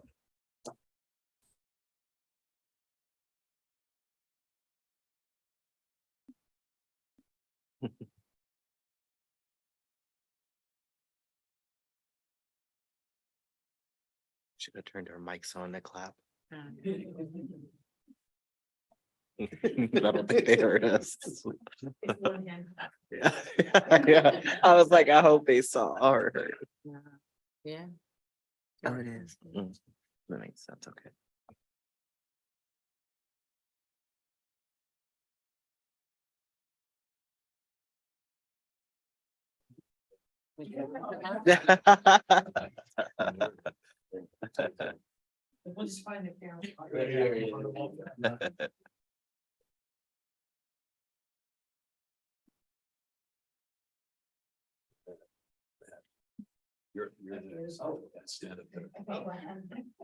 All right, I'm jealous now. I want to be in the picture.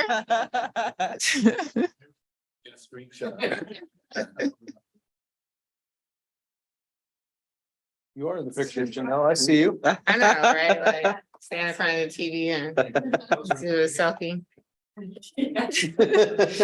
I think it'll work, right? Yeah.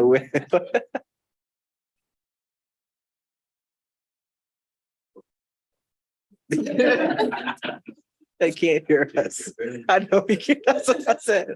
Oh, maybe they can.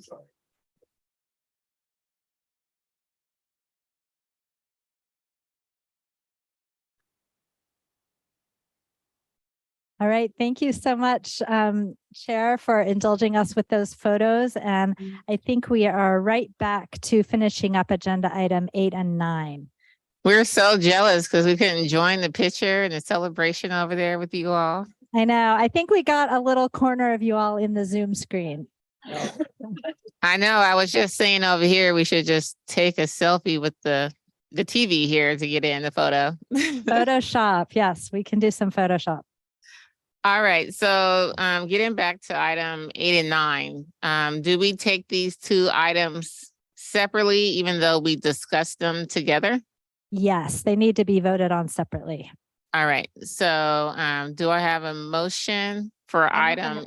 I'd like to make a motion, Barbara Kohler. I'd like to authorize the execution of the energy storage agreement with Corby Energy Storage LLC for the purchase of all resources associated with the project, including energy, RA, and ancillary services. Barbara Kohler, Fairfax.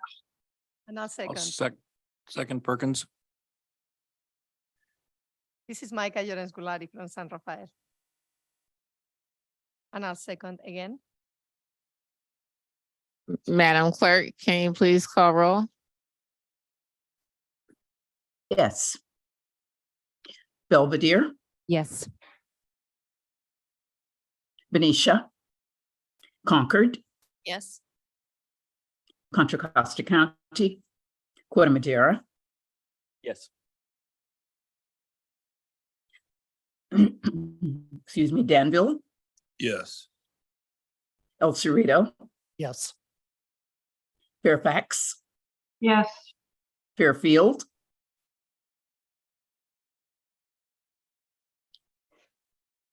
Fairfield, Lafayette, Larkspur, Yes.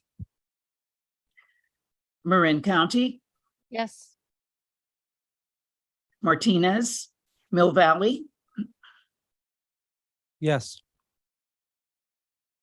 Moraga, Aye. City of Napa, Yes. Napa County, Yes. Novato, Oakley, Yes. Pinole, Yes. Pittsburgh, Aye. Pleasant Hill, Yes. Richmond, Yes. Ross, San Anselmo, San Anselmo, Yes. San Pablo, San Rafael, Aye. San Ramon, Yes. Sausalito, Solano County, Tiburon, Yes. Vallejo, Aye. Walnut Creek. Yes. Motion carries. All right. So now we'll take item number 9. Do we have a motion for item 9? So moved. Can you please call out your name? Holly Thier. Motion made by Director Thier. Do we have a second? Second Perkins. Second by Director Perkins. Madam Clerk, can you please call roll? Yes. Belvedere. Yes. Benicia. Concord. Yes. Contra Costa County. Corte Madera. Yes. Danville. Yes. El Cerrito. Yes. Fairfax. Yes. Fairfield. Lafayette. Larkspur. Yes. County of Marin. Marin County.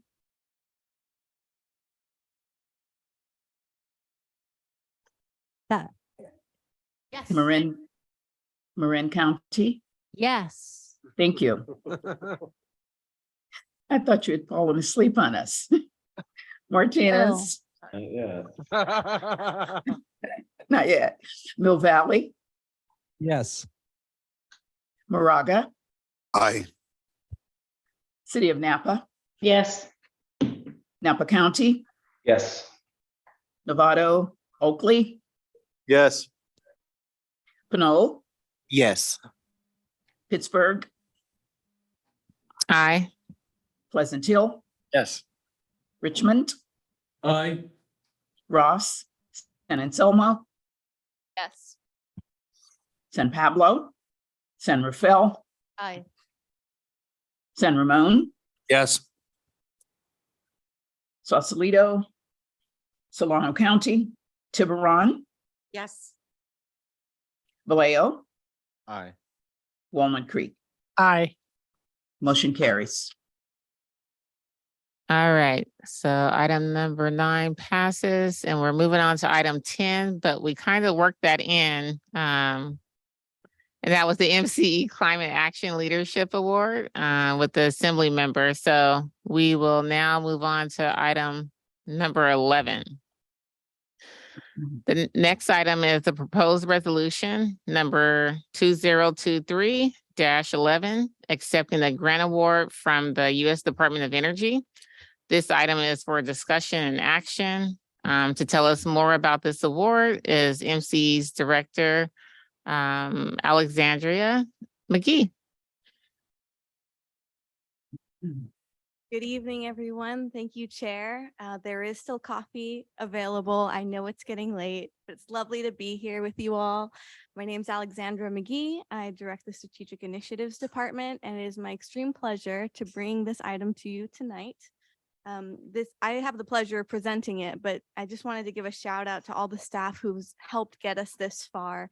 As you know, advocacy on the federal level is relatively new to our staff, and especially getting those funds and getting those funds through the administrative process home is also a new process for us all. So shout out to the legal team for figuring out what all that means, but also to the engagement team for their work in the community, getting input on this proposal before it was submitted. To the customer programs team, you'll hear is core to this issue. To my own team, shout out to strategic initiatives. And also David's gonna have to procure the energy for this project once it's all in the ground. So a future shout out to your team as well. So it's, as Dawn mentioned at the very top of the presentation, we have a new staff person. Her name's Amanda. The reason we need her is because we're being successful at these applications, and I'm proud to say that. So this is one success among many. The presentation today will focus on a single grant that we've just been recommended for funding. And I apologize to Director Lorenz Galetti. She heard this presentation earlier today. So thank you for hanging with us. Essentially, this is a $1 million grant opportunity from the Department of Energy. I love all those zeros. We're looking forward to bringing them to the community. So usually grants tend to be for hardware, for infrastructure. And normally you require sites to be able to apply to begin with, right? They're usually the DOE says, you got to tell me what you want to build, where you're going to build it. So in true MCE fashion, we're pushing back on the norm and we're doing it a little different.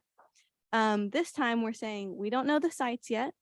We do know that it will be related to clean transportation, but we want to hear from the community first.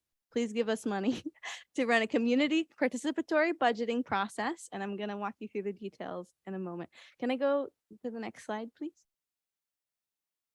All right, so what we've proposed and what's been accepted is that MCE engage and collaborate with stakeholders from disadvantaged communities to plan, install, and deploy community-driven electric vehicle charging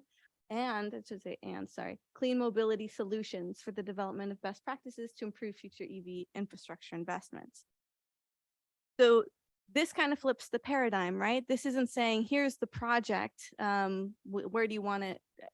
This is the technology we're bringing to you. Here's the solution you need. Rather, it's us going out into the community saying, what solutions do you need? You know your community best. You also know where the opportunities lie. You also know what challenges you face. So what we're doing here is putting the community voice first to allow us to select sites, to select technology, to select potential vendors for micromobility solutions. And that pushes our boundaries as well. That helps staff grow. We're weaving together programs that we already have in existence, right? The very popular EV car rebate. We also have the EV charging program. Those will be made additionally available. But we're also pushing into unexplored territory like electric bikes or electric scooters. Is this kind of the small scale solution that the community is asking for?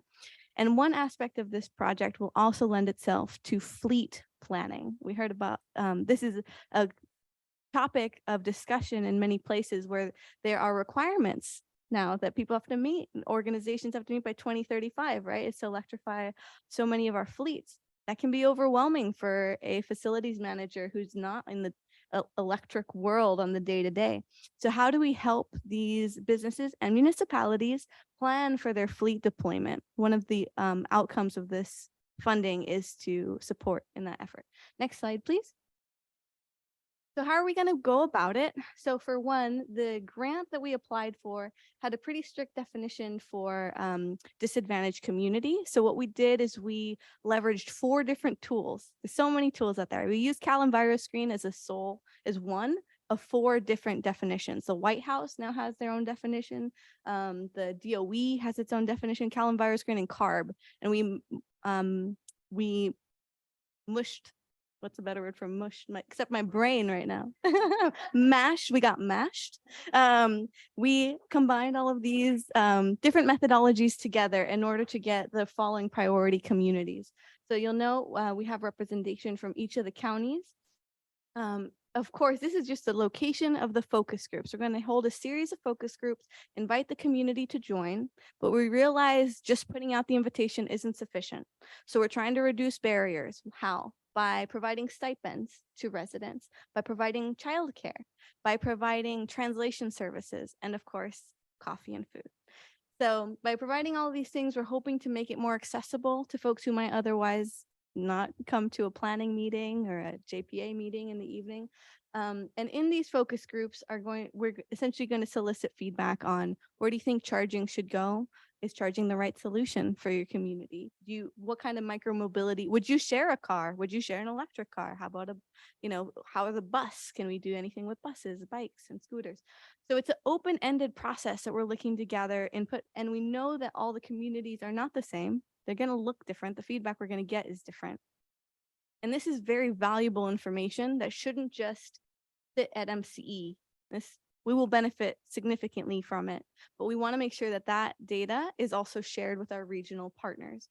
So if we can go to the next slide, we actually have two types of community partner on this grant. For those, we can't zoom the screen. There's a tiny little asterisk next to some of these partners.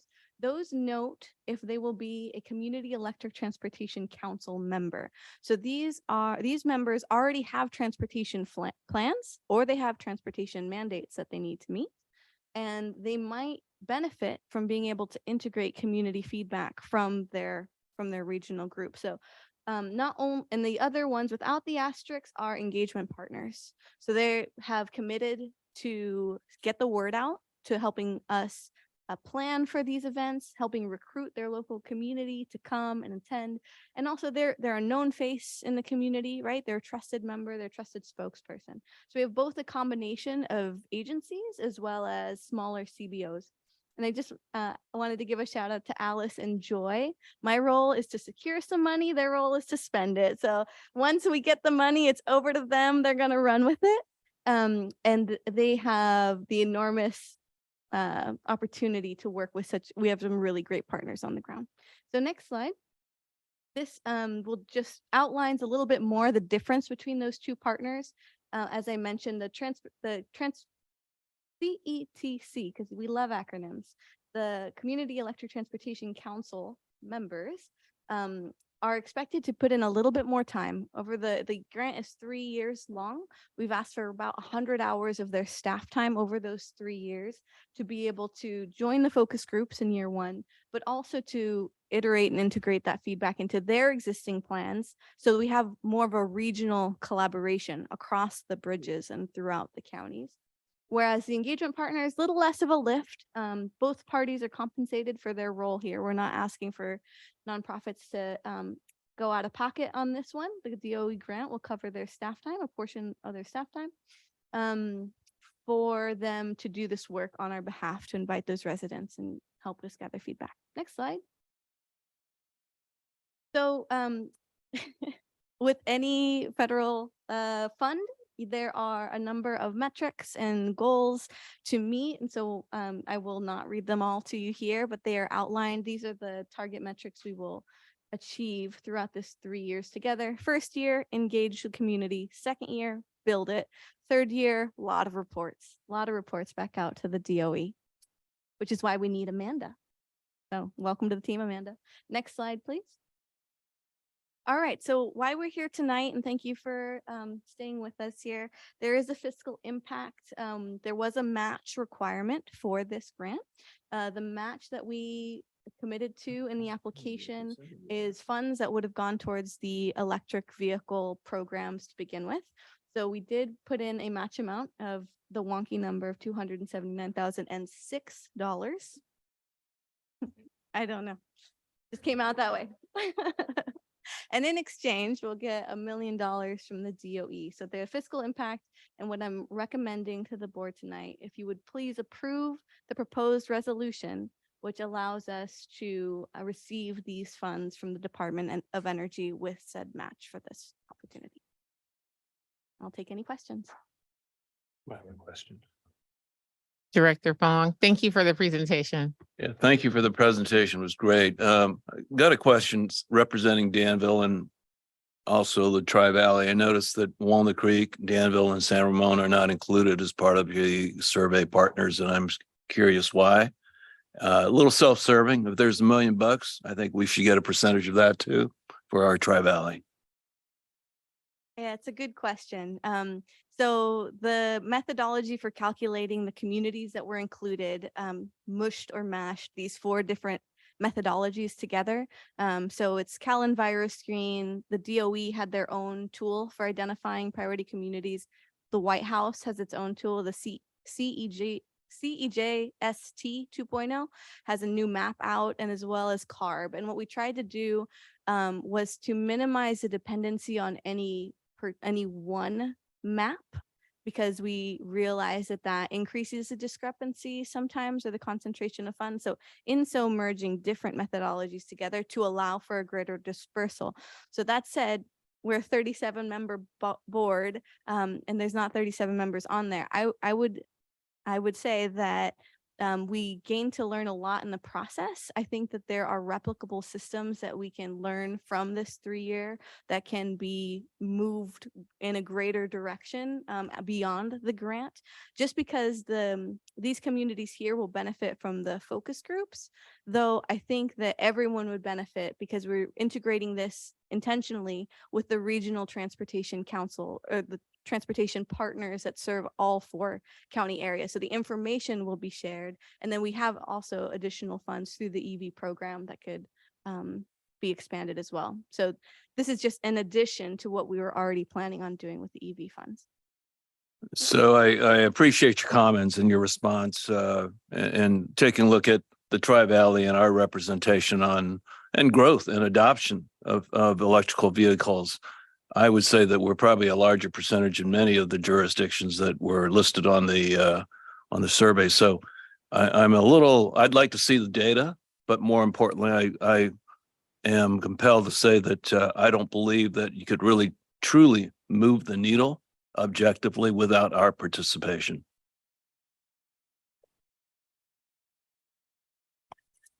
Thank you. Thank you, Director Fong. Go ahead. Are there, I'm sorry, Alexandria, were you gonna? No, I was Yes, just going to ask because I know Alice is, I think she might still be in the room over there in Concord, perhaps. Yes, I'm here. Okay. Hey, Alice. Just wanted to know if you wanted to talk about the EV programs at large, which has a broader reach for the program goals.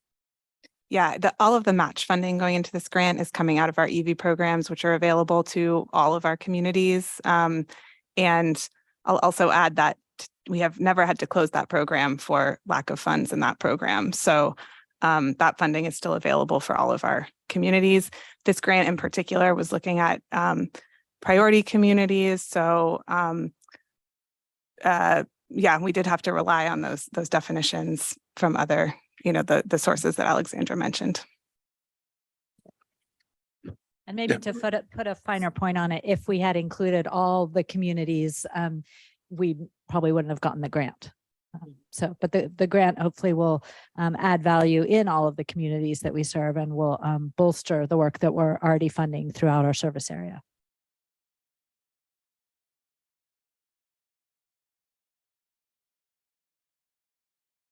Thank you. Are there any additional questions or comments here in Concord? Yes, hi, this is Micah Jerens-Pulari from San Rafael. I just wanted to congratulate MCE and the entire team. I think this is like a perfect example of having that equity lens, that where we are actually getting a grant that we can actually engage with our community to design what they need coming from them. I think it's exceptional. And of course, I'm really, it's always hard to have to choose the different areas where you're going to pilot this. I know that in the Canal community in San Rafael, this is going to be extremely valuable, and I hope that everybody can benefit from it as well. So when the time comes, I would love to make a motion. Thank you. John, do you have any additional? I can't see anyone's light We from do this have side. a few hands up. Yeah. Yes, Director Thier, I think is next. Yes. So I just wanted to take a moment to thank Alexandra McGee and the entire staff. Getting $1 million is no small feat, especially from the Department of Energy, because those grant applications are very difficult. They're very hard to do. And you had to deal with, I think, 4 or 5, it sounds like, different criteria for eligibility for each of our cities and towns. I also want to say, I love, I know you didn't pick the name, but Charged by Public Power. Okay, you We did? picked that name. Okay, then I'm going to congratulate you on the name. Thank I you. love that name. It is, especially in, given the history of MCE and the fight that this organization had to make in its inception just to be in existence today. So I love that, Charged by Public Power. And I love that this is community driven. I love that it's dealing and helping disadvantaged communities. And I really love the creativity that you implemented in not just responding to the grant proposal, but in saying, okay, we're not going to tell you where we're building these things, but here's our process, here's our methodology. And they said, here's $1 million. So thank you for that. Thank you for the creativity. And I think you're on a roll, and you might need a few Amandas.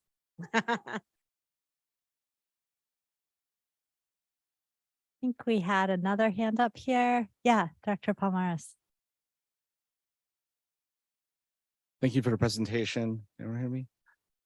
So I'm pretty biased because I'm from Vallejo, and so this affects us. So, and I'm also even more biased because I have an EV, and I definitely need more charging opportunities in Vallejo. So I do have two questions. One, these focus groups, I don't know if you got into the weeds with this yet, but will this resemble more like kind of a planning charrette kind of thing? And two, will these focus groups necessarily comprise the city's respective public works and planning departments? So, oh, thank you. I'm not sure how to answer the first one. I know that we will be working with a trained facilitator that we've worked with on previous projects. At MCE has worked with them previously. We've vetted them. They're good. To the second point, we will certainly invite the local planning staff. You could nudge them on your side to get them to come too, but oh, for sure.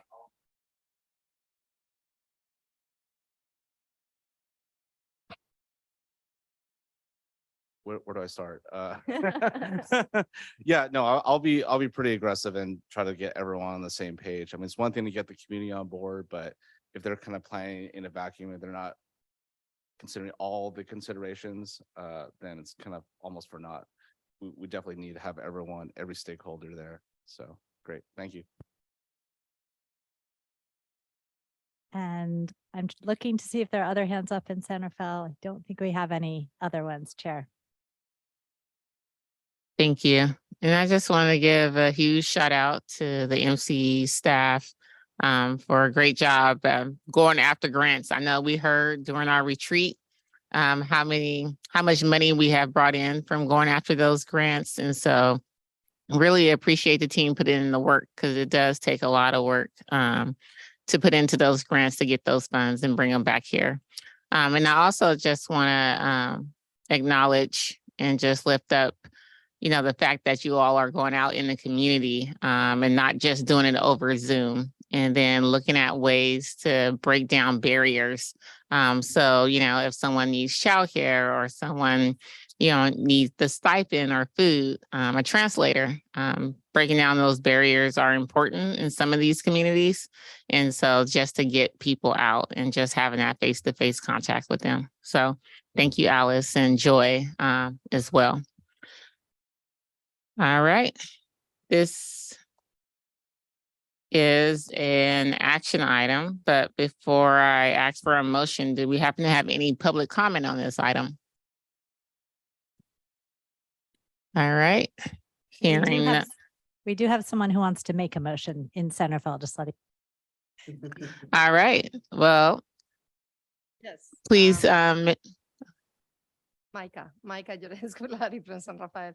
I will be happily make a motion to approve resolution number 2023-11, accepting award number DEEE 0010626, charged by Public Power, Community Voices, and Community Choice from the U.S. Department of Energy.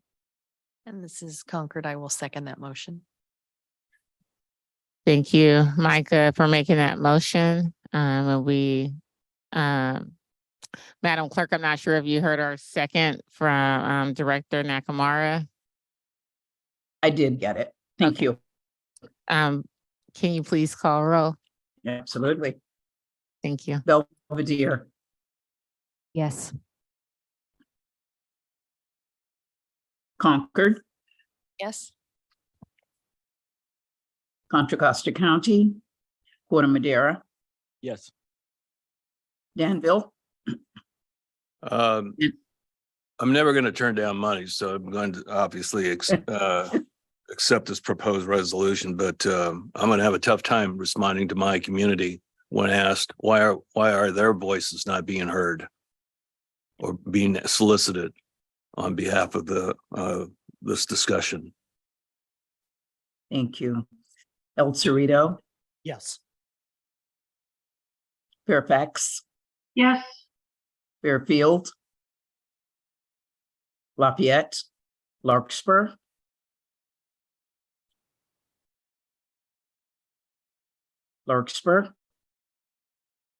Absent. Marin County, Yes. Mill Valley, Here. Moraga, Aye. City of Napa, Yes. Napa County, Yes. Oakley, Yes. Pinole, Yes. Pittsburgh, Aye. Pleasant Hill, Yes. Richmond, Yes. San Anselmo, Yes. San Rafael, Aye. San Ramon, Yes. Tiburon,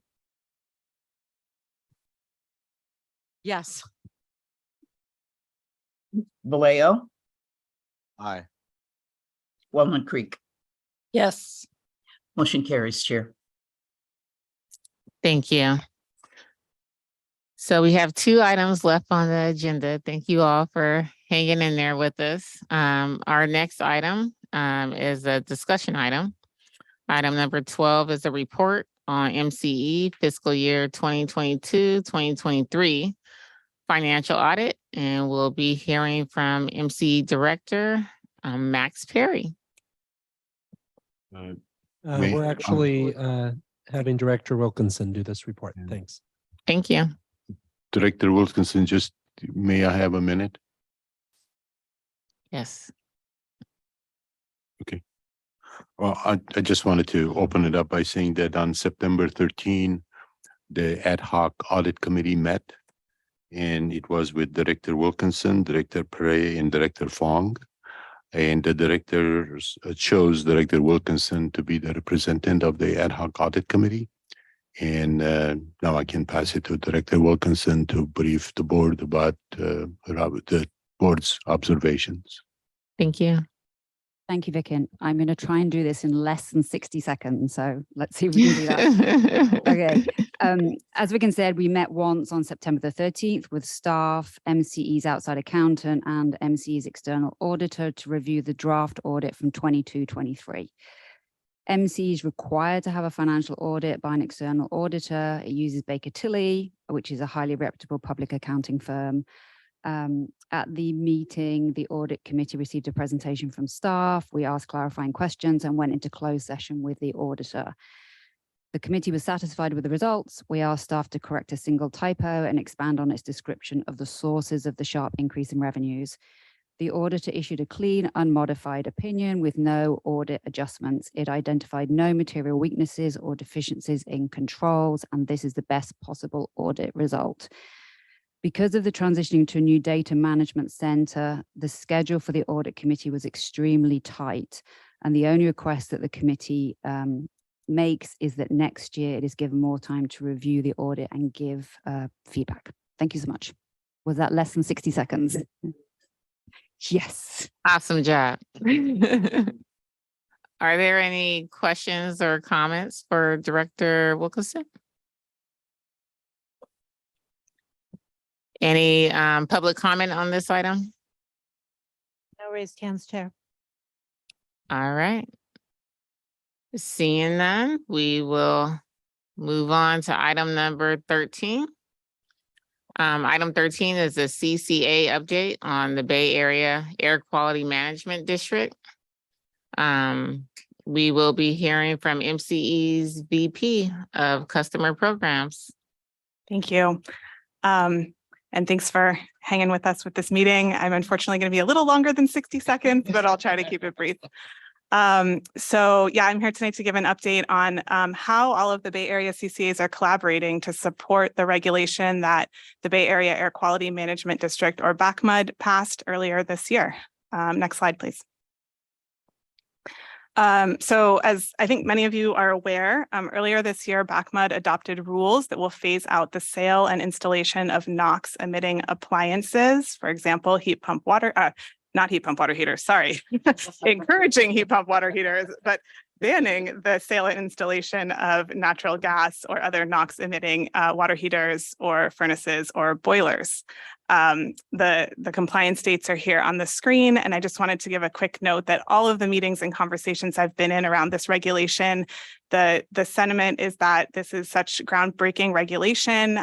It's really ambitious and will be a challenge, but it's a really good one, and it's spurring a lot of conversation and really forcing solutions to come to the forefront. And I know that several of our board members are also on the board of BACMUD, so I just want to say thank you and congratulations again on passing this groundbreaking regulation. Next slide, please. The gist of our coordination is that CCAs serve more than 90% of BACMUD residents. So working together, we are a natural partner to help make this regulation work. And the map on the screen shows how that service area is broken out amongst the various CCAs. Next slide, please. So to date, the coordination, we have regular meetings between all of the Bay Area CCAs at various staff levels to coordinate on programs and marketing and other initiatives. So we are continuing to incorporate those into the work that we're doing to support this regulation. And furthermore, Silicon Valley Clean Energy and MCE staff are participating in BACMUD's implementation working group. Next slide. As part of that implementation working group, we've identified what are some of the key challenges to making this legislation work. And then what are some of the solutions to those challenges where CCAs can be of assistance because it's really part of our core competency. So the challenges include lack of customer demand. And to address that, the CCAs can work together on outreach and marketing. And offering programs that help reduce the cost and make it easier to become in compliance. The next challenge is a lack of experienced and available contractors. And various CCAs, including MCE, are offering outreach and training for contractors to increase the workforce available to install electric equipment. We also offer a variety of programs that incentivize contractors to stock electric equipment and offer this type of equipment to their customers. Next challenge is technical and financial infeasibility for some building types. I think this regulation will spur a lot of technological advancement for heat pump water heaters. And so ways that CCAs can help support that is including technical analysis to identify where we need to make those technological improvements, and then also educating our customers and contractors as the technology improves. Grid outages are a challenge here. If we're encouraging everyone to electrify their equipment, what happens when the power goes out? And as you know, MCE and other CCAs offer programs that support community resilience with both batteries on site, but also programs that help adjust, times of peak demand that also threaten grid stability. And then lastly, high cost to get to scale. Some things that have come up in discussions include bulk purchasing agreements, identifying technical solutions that can reduce costs, and coordinating advocacy to increase the availability of funding or financing to make it possible. And next slide, please. So some more specific ways that CCAs are talking about that we could work together to support this regulation include prototyping solutions. So CCAs are really an ideal partner, I think, to develop solutions quickly and test them out and then share that knowledge with each other and also to BACMUD. So examples of those solutions could be financing offers, incentive programs, emergency replacement programs. So offering temporary gas water heaters while the work needed to facilitate an electric water heater is done. And then workforce development programs. We could also develop model ordinances that cities can adopt to increase market penetration. Some ideas being discussed there include disclosure at the time of sale of how ready that home is to comply with this regulation. So what upgrades would be needed to make to facilitate electric equipment. We can do basic education on the benefits of electrification and sharing messaging that resonates with our customers. We are working to incorporate notification of rules into our customer programs outreach. So when we go out and offer an incentive on electric equipment, letting that customer know that if they don't go with the project now, they are going to have to do it at some point in the future when this regulation goes into effect. So using that to kind of spur early adoption. There is a upcoming EPA implementation grant that BACMUD is eligible to apply for to support the implementation of this. And CCAs can work together to provide BACMUD with the data and test out some of these programs ideas that they will need to be successful in applying for that grant. And then lastly, identifying and supporting sustainable revenue streams for upgrade costs. So, various financing or grants that can help support this work. And next slide, please. Just a quick overcap of the programs that MC already has that support electrification. Our low-income families and tenants program supports efficiency and electrification in affordable multifamily properties. It launched in 2018, and it actually concludes at the end of this year. This is one of the first programs in the state to look at electrification in multifamily properties. And we've installed 266 heat pumps at affordable multifamily properties throughout our service area during those years. Our home energy savings program that does work with low and moderate income homeowners to provide no cost upgrades will be incorporating the state program, SGIP and TEC, 2 state programs that offer rebates on heat pump water heaters into our program. We'll be facilitating the application for those funds on behalf of our customers to be able to do more no cost work, leveraging the CPUC energy efficiency funds that we already use to support that program. We have a partnership with Marin and PG&E throughout our service area to offer incentives on heat pump water heaters. And to date, we've done 342 incentives for homes and municipal buildings. And then lastly, our Green Workforce Pathways program, which we launched in 2020, that provides training for contractors on electrification work and also offers paid on-the-job training for job seekers. And also provides career readiness training for those job seekers. So some of the stats are up here on the screen. We've provided training to 173 job seekers and placed 39 of them with 160 hours of paid on-the-job training. And next slide. So next steps in our coordination, we will, the leadership from the various Bay Area CCAs will meet quarterly with the BACMUD leadership to continue checking in on our progress and identifying areas where we can work together.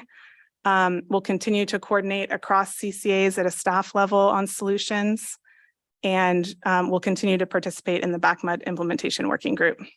And then in addition to continuing the existing programs from the previous slide, some of the changes that we see coming for MCE's programs include in the next round of funding that starts in 2024 of our CPUC energy efficiency funds, we've increased the amount of funding available for electrification measures by 5-fold. We are developing an emergency replacement service through our workforce development program. So that will be a temporary gas water heater loaner program for contractors that work through that program, that they can use those as that temporary sort of stopgap measure. So you as a homeowner, your water heater breaks, there's some work that you need to do to be able to install a heat pump water heater. You don't have to go without hot water for, weeks to months on end while that work gets done. We can give you a temporary gas water heater that gets removed when that work is complete, and you can install an electric water heater. Our website is in the process of being updated and will include electrification specific information. And lastly, our public affairs team is working through CalCCA to develop a regionally aligned marketing campaign that will help raise awareness about the benefit of electrification, but also the regulations that are coming down the line. And I think that is my last slide. Yes, that is my last slide. Thank you so much. It's just a discussion item, but happy to hear any comments or take any questions. Thank you, Alice. Are there any questions? Yes. Can the local distribution system handle a complete conversion from gas to electric for the entire Bay Area region. I'm skeptical, particularly in older communities, that the installed infrastructure can handle, hundreds and hundreds of homes going from gas to electric for both their furnace and their water heaters and their new electric car. It's definitely a challenge, and I'm going to use my Definitely a bonus challenge, friend yes. on Vicken in just a moment. But I think that's where it's so important that we do the electrification work along with some of the other programs we're offering, to offer batteries, to offer managed electric vehicle charging, because the thing that stresses it the most are those peak hours, and that's when the system is most constrained. And I think there's a lot we can do to smooth out our demand that allows our distribution system to handle more. That's when you turn on your furnace, you turn on the, you're doing the hot water for your washing the dishes. The demands are just going to just be monstrous. And I'm absolutely, well, I've seen no evidence that the distribution system, not transmission, I know that's another problem, and that may not be able to handle it either. I just don't, I'm extremely worried that the legislature and the boards aren't taking into account the physical infrastructure that's going to be required to support this. Chair, this is Katie, Director Rice, and I sit on the Bachman board, and just to and sort of in response to the director's concern about suddenly a lot of appliances coming on the grid that weren't there before. This is a point of sale regulation. It doesn't require replacement at those milestone dates, 2027 and 29. I can't remember what they are. And so actually there was a lot of thought put into the timing and into the understanding of a lifespan and the turnover rate of appliances. So it won't be that there'll be a huge change out overnight. Folks with water heaters, as we know, they replace them when they break down most of the time. That's why that loaner program is really, really smart. But this was one of the topics of conversation. It was at the Air District, was a concern about suddenly this increase in load. But there is a definite cycling and turnover in appliances that happens naturally that will spread out this conversion over time. I'm fully aware of the fact that my furnace has been going for 15 years and it's probably got another 5 or more years left in it. But my point is that there will come a time where everybody on my street will have to have converted their furnace and their water heater. There will be a time, and the infrastructure does not exist to support that. Can I ask a question, Barbara Kohler? Yes, Director Kohler. So I worked at the Bay Area Air Quality Management District for some time, and unfortunately I became an expert in boilers. But one of the things I think is missing, and I'm not sure if Cal CCA has a piece of this pie, is, it's fine to talk to people about how to, the installers, but the technology may not really be there. I found that when Bay Area Air Quality Management District adopted ultra low NOx rules for water heaters, and we couldn't find one that fit because the technology wasn't worked out. So I think that's one area that's a problem. Another area that is a problem is PG&E being a roadblock. For example, I'm in the process of putting in a heat pump HVAC system. In order to do that, I had to change out my electrical panel, and that was 2 months waiting for PG&E approval, as well as many thousands of dollars. If I would have had to have upgraded my panel, I just had to change it out, it would have been at least 6 months with PG&E and the trenching required. So there's a little more than what sounds really simple, which is just bringing in a new water heater. There's more to that picture, and I'm not sure that the Air District has necessarily considered those kinds of factors. But also, are they working enough with the companies to make sure that there will be a range of products that will actually fulfill the need. And it's, not just in residential, but the boilers and on. And I found that to be a problem in my own circumstance. So I'd like to see if maybe Alice and company can bring up some of those issues, because some of the other things that you're talking about are hard, but this stuff, I think, it becomes a real obstacle. The other thing is, in working with Bayron, they have some of the most expensive partners. So I encourage you to look at, I found folks that were $6,000, $7,000 less than working with Bayron companies. So those are just pieces that you may want to look into. And the rebates, sounds like 2024 is going to be better. But as of November 1, the rebates are going down significantly. So just a couple of things to think about. Thank you. Director Rice jumping in again as a member of the Air District. And those are really good points, Barbara, that were all raised during the discussion. And that's one of the reasons why the regulation also included establishment of this technical implementation committee, and also the latitude to push back dates if it did seem as if the market was not going to be ready to take on the level of conversions that were anticipated over time. But all good questions. And then the other thing I think that's really now layered on top in terms of helping people afford to move this along, and actually I think should be part of MCE's consideration when it looks at its programs that are providing incentives and rebate programs, is the really generous 30% tax credit that folks who have actually owe taxes are able to avail themselves of, which in my mind means that more of the monies that we have available to provide towards incentives should be going towards those who don't have the same tax burden and therefore don't get the same can't achieve the same tax benefit. Thanks. I just want to add that the tax credits that I found for my system are not 30%. So I think there's a mix of rebates and tax credits. And I think that might be an area where Cal CCA could really take a hard look and see what makes the most sense, as you say, Director Rice.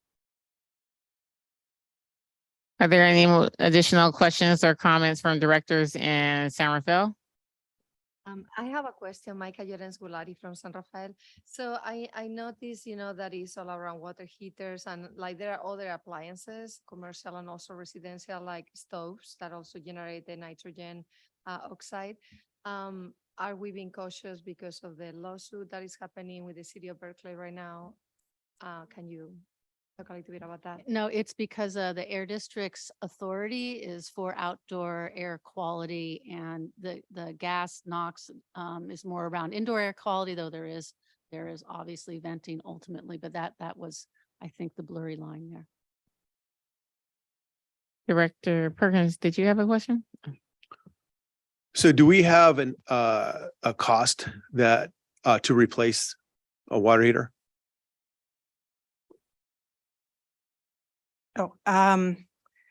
Yes, we do. I don't know that I have that off the top of my head at the moment. Because it's not just replacing the water heater. Correct. Yes, the costs vary significantly depending on. Power infrastructure.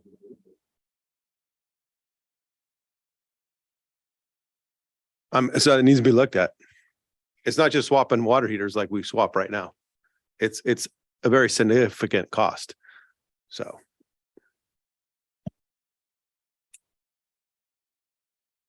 We have a comment in San Rafael. Hi, this is Director Palmares from the city of Vallejo. I apologize if this has been addressed. I had to step out for a second, but is there any pending or current legislation regarding heat pumps? I don't know why I'm looking at you, but you seem to have all the answers. No, the regulation is around a phase out, point of sale, phase out of gas, water heaters, and actually it's NOx producing water heaters and furnaces or home heat, and goes into effect later. But I don't know where you walked out, but it's for water heaters and home heating. No, I wouldn't rule that out. I think that legislation tied to heat pumps is that it might be too fine tuned. I anticipate that there wouldn't be legislation on something that's kind of in the weeds. But I would anticipate, there is quite a bit of legislation around some of the issues that were brought up in this conversation, particularly the issues Director Perkins was bringing up around the making sure that our existing infrastructure can handle all the new electric load. That's definitely something that's being talked about in the legislature, and making sure that there are programs and funds available so that low-income communities can access and low-income customers can access electrification technology. So I don't know, I was looking over my shoulder to see if our ledge people were still here. I don't know if there was legislation that got carried over from the last cycle specifically for heat pump technology, but we can get back to you because there could be. It's definitely a hot topic. And I wanted to add, I'm hoping that we can get some more earmarks on the federal level, and that's how we were able to get some of that funding for heat pumps for low-income homes. I appreciate that. Thank you. I think there's something for single-family homes, but I don't know if there's anything for multifamily homes. Anyway, but I'll email you later. Thank you. Yeah, just as a consideration, besides just looking at low income, also consider small businesses as well. I think we sometimes forget about them, and they're struggling, and financially as well as just trying to grow their business. And so as you take a look at the different segments of the population that we're trying to target, let's make sure we're not broad brushing and assume that all is equal.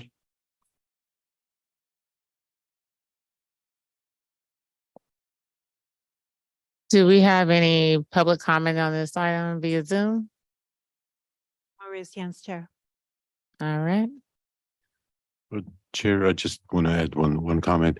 I completely agree with the challenges on the grid, on pricing and what have you, but I just want to recognize Alice and her team that we are incrementally eating into the need to meet our vision and our goals.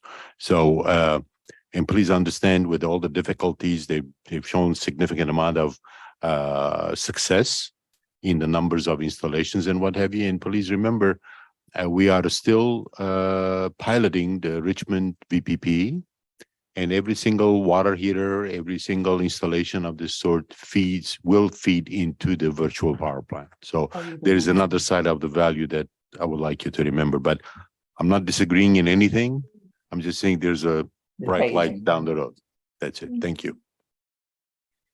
Thank you, Vicky. Don, do we happen to have any other comments?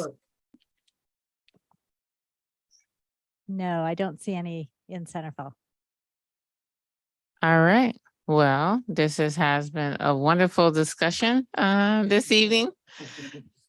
And we will move to adjourning the meeting. I will adjourn the meeting at 9:57 p.m. Thank you all and have a great evening. Drive safely. I'll see you all next time. Thank you all. Have a good evening.